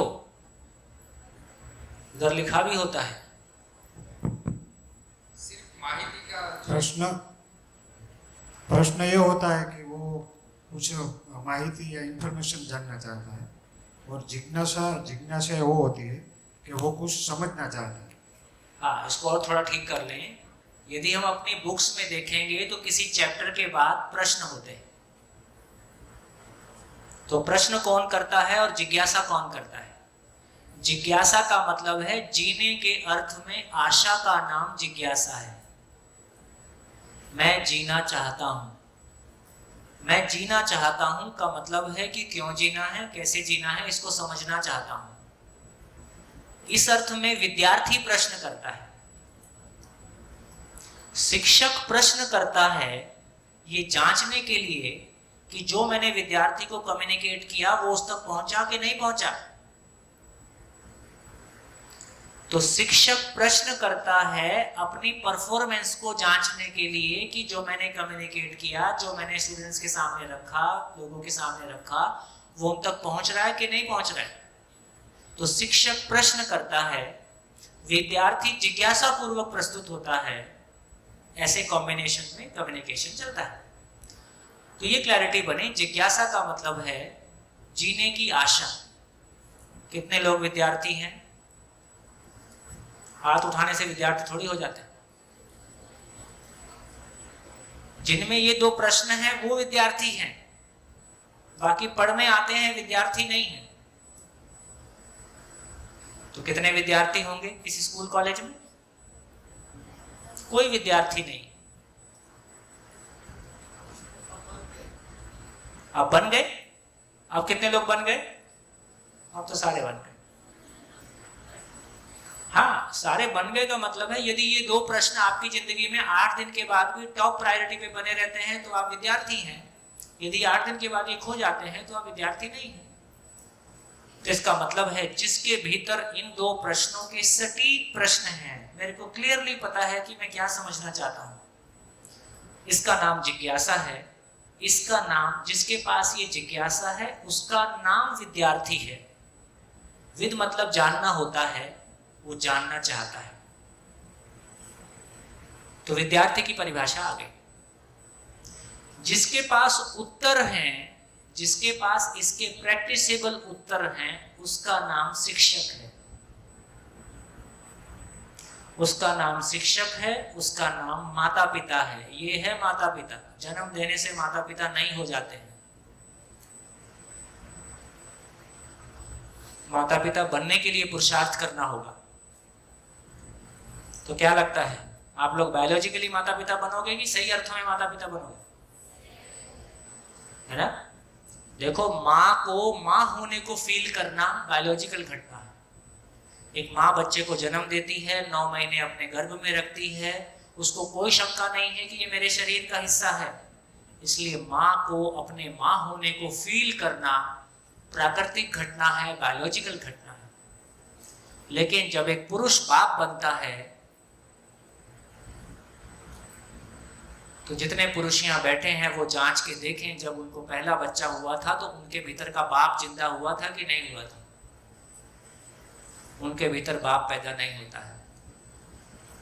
जब बच्चा 6-8 महीने उसके ऊपर सूसू कर करके उसका रुद्राभिषेक करता है, तो धीरे धीरे उसके भीतर से बाप जन्म लेता है।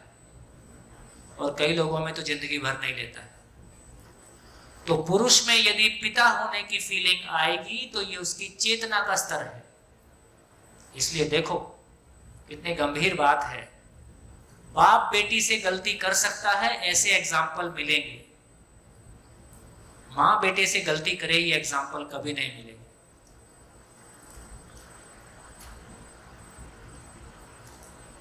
समझ में आ रहा है? तो इसका मतलब है माँ, और जन्म देने से जो आप माँ बनी वो संवेदनशीलता वाली माँ बनी कि संज्ञानशीलता वाली माँ बनी? जन्म देने से हम संवेदनशीलता वाली माँ बनी, है ना? ये अपने आप में शरीर को जिंदा रखने के लिए अच्छा है, अपने बच्चे के जीवन को दिशा देने के लिए ये पर्याप्त नहीं है, इससे काम नहीं चलेगा। इसका मतलब है अब हमको ये समझ में आ रहा है कि माँ बाप और बच्चों के बीच में जो कन्फ्लिक्ट है, बच्चों की अपेक्षा क्या है? मेरे को जिंदा रहने की, केवल जिंदा रहने की अपेक्षा है कि जीने की अपेक्षा भी है? जीने की अपेक्षा भी है। माँ बाप के पास मटेरियल क्या है? जिंदा रहने का मटेरियल है कि जीने का मटेरियल है? जिंदा रहने का मटेरियल। और घोषणा क्या कर रहे हो? तुम जीना हमसे सीखो। बच्चा कहता है तुम चुप रहो, तुम्हारा जीना मैंने देख लिया है। इसको हम बड़े लोग स्वीकार करें, इसलिए स्वीकार करें क्योंकि आजीवन सही अर्थों में कहें, जब तक हमने पूर्णता को नहीं पाया तब तक हम विद्यार्थी ही हैं। इसलिए विद्यार्थी 80 साल का हो सकता है और शिक्षक 20 साल का हो सकता है।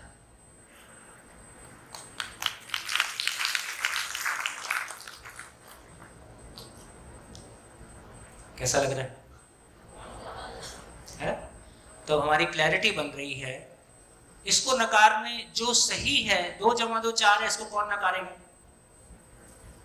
जो सही है उसको नकारते बनता ही नहीं है, उस पे सोचते बनता है, उसको स्वीकारते बनता है, उसको जीते बनता है, उसको मल्टीप्लाई करते बनता है। जो सही है, तो पता चला इससे कम में एक शिक्षक को शिक्षक होने की गरिमा की खुशी नहीं मिल सकती। इससे कम में एक शिक्षक को शिक्षक होने की खुशी नहीं मिलेगी। इससे कम में एक माँ बाप को माँ बाप होने की खुशी नहीं मिलेगी। अच्छा लगना अलग बात है, अच्छा होना अलग बात है। और जहां इसका उत्तर दिया जाता है उसका नाम विद्यालय है, उसका नाम विद्यालय है, उसका नाम घर है।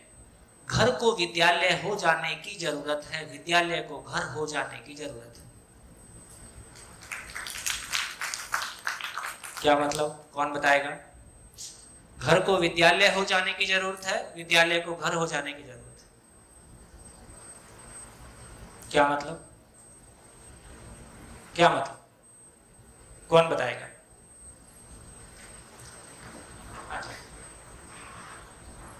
माइक।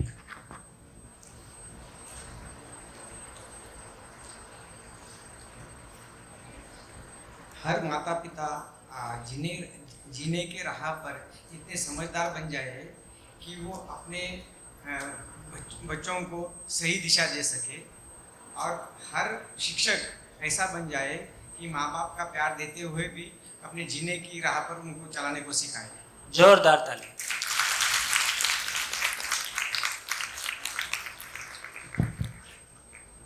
बहुत बढ़िया।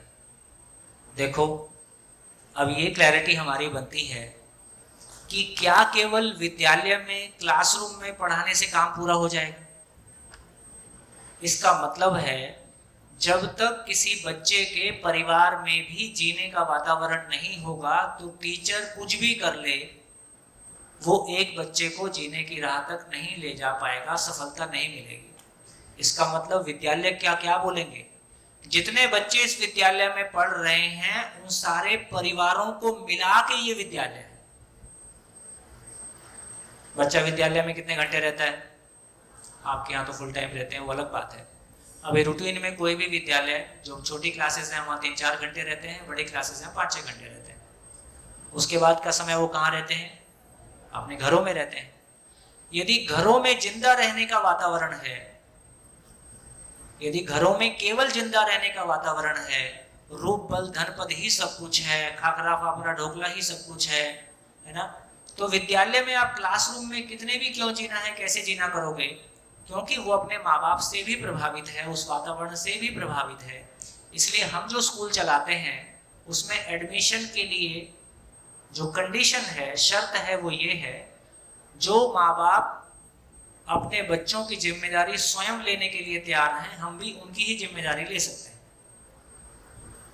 इसलिए विद्यालय बच्चों को जो वातावरण देगा, वो विद्यालय उस वातावरण का विस्तार उस परिवार में भी होगा, तो ही हम आपका एडमिशन लेंगे। क्योंकि यहाँ हम आपको अच्छा अच्छा कुछ बताएं, आपके घर में गाली दे के बात करते हैं, या माहौल अच्छा नहीं है, घर में लड़ाई है ना, तो ये दोनों माहौल मैच नहीं करेंगे। यदि सही अर्थों में कहें तो लर्निंग, सबसे पावरफुल लर्निंग, सबसे फास्ट लर्निंग बचपन के समय में होती है। और विशेष रूप से जो आचरण की शिक्षा है, जो आचरण की शिक्षा है, वो आचरण को देख के ही ज्यादा स्वीकार होता है, ये चर्चा करने से कम स्वीकार होता है।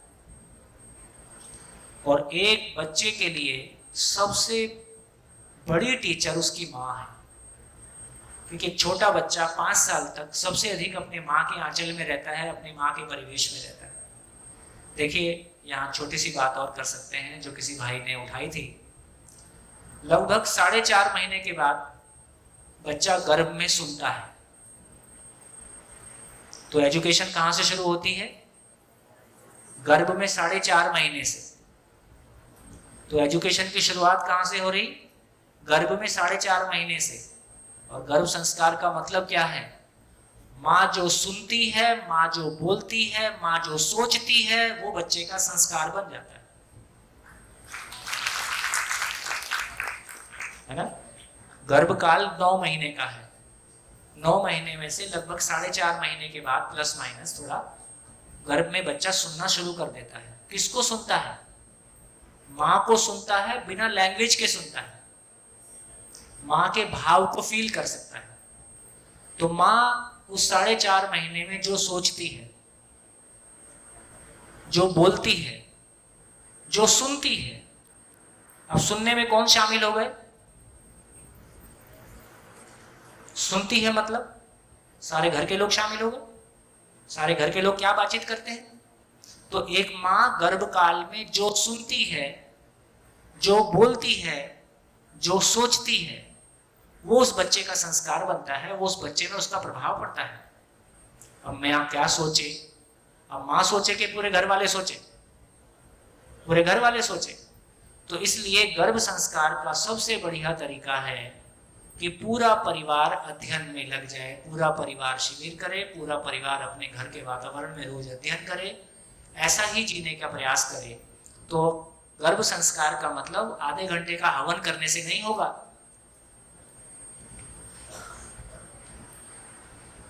है ना? तो ये आधे घंटे का कार्यक्रम है कि 24/7 कार्यक्रम है? 24/7।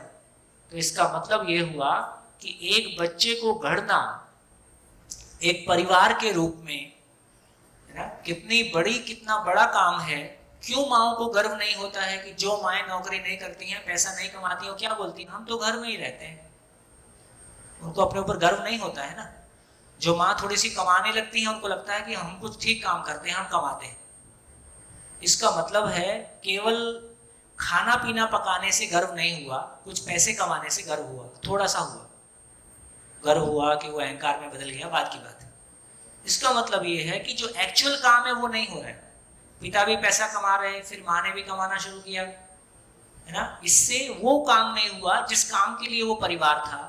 तो बेसिकली परिवार एक बच्चे को जिंदगी देने का नाम है ना। देखो कल हम शादी की चर्चा कर रहे थे, शादी की चर्चा कर रहे थे ना कि शादी क्यों करना है, क्यों शादी में 1000 लोग इकट्ठा होते हैं, क्यों शादी में इतना खर्चा करते हैं। बोलते हैं ना बेगानी शादी में अब्दुल्ला दीवाना। तो जिनके घर में शादी होती है वो तो खर्चा करते ही हैं, जो उसकी शादी में जाते हैं वो भी अपना पैसा खर्च करके कपड़ा खरीदते हैं, वो भी खर्चा करते हैं। तो शादी को ऐसा हमने क्यों बनाया, तो धीरे से पता चलेगा कि विवाह क्या चीज है। एक बार विवाह क्या चीज है ये आपको पता चलेगा तो कितनी बढ़िया चीज है, कितनी जिम्मेदारी वाली चीज है, तब आपको उसके प्रति एक गर्व होगा, तो वो एहसास होगा, तो उसको जीने की बात आगे आएगी। अभी मैं उसको नहीं बोल रहा हूँ। तो ये बात आपने बहुत अच्छी कह दी। तो क्या निष्कर्ष निकला इस चर्चा का? इस चर्चा का क्या निष्कर्ष निकला? घर विद्यालय हो जाए और विद्यालय घर हो जाए, ये जिम्मेदारी किसकी है? अपने घरों में समझदारी का वातावरण बनाने की जिम्मेदारी आप सबकी है। फिर आपको लगता है कि किसी टीचर की सपोर्ट मिल जाए तो वो भी आपको सहयोग करेंगे। तो इसका मतलब ये है कि आपके घर के सारे लोग जब एक साथ बैठ के शिविर करते हैं, आप शिविर करके जाओगे, घर वालों को समझा नहीं पाओगे, आप कुछ और बोलोगे, वो कुछ और बोलेंगे। आपको लगेगा मेरी बात सही है, वो नहीं समझ रहे, उनको लगेगा हमारी बात सही है, ये नहीं समझ रहे, और पता नहीं कौन सा शिविर करके आ गई है। और नानू भाई पता नहीं क्या क्या करवाते हैं अपने यहाँ।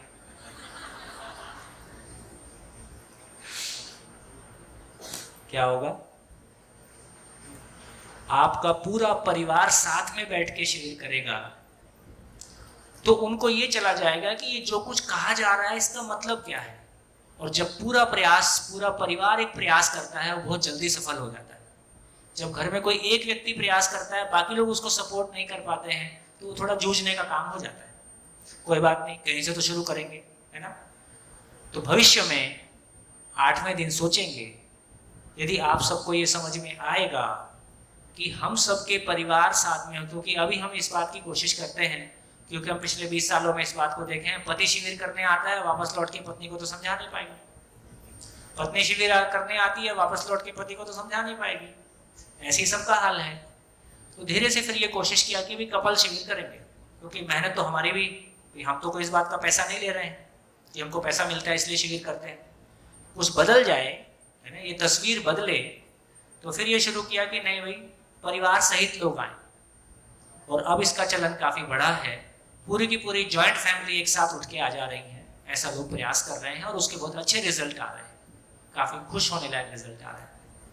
तो इसका मतलब आप सभी को धीरे धीरे इस बात को देखें और धीरे धीरे कैसे हमारे पूरे परिवार शामिल हो सकें, ताकि हमारे परिवार में एक दूसरे को समझने का, एक दूसरे को सहयोग देने का, है ना, एक वातावरण बने और वो वातावरण हमारे परिवार की पूर्णता के लिए एक स्थिति बन जाए। सभी को ये उत्तर उपलब्ध हो जाए, एक परिवार को उपलब्ध होने की जरूरत है, सभी को होने की जरूरत है, सभी को उपलब्ध हो जाए, यही समाज और सरकार का काम है। इससे ज्यादा होता नहीं, इससे कम में चलेगा नहीं। इतना ही कुल काम है, इतना ही कुल काम है। तो क्या निष्कर्ष निकला? 2 प्रश्न और 6 दिन, काफी आसान काम। धन्यवाद, फिर मिलेंगे ब्रेक के बाद।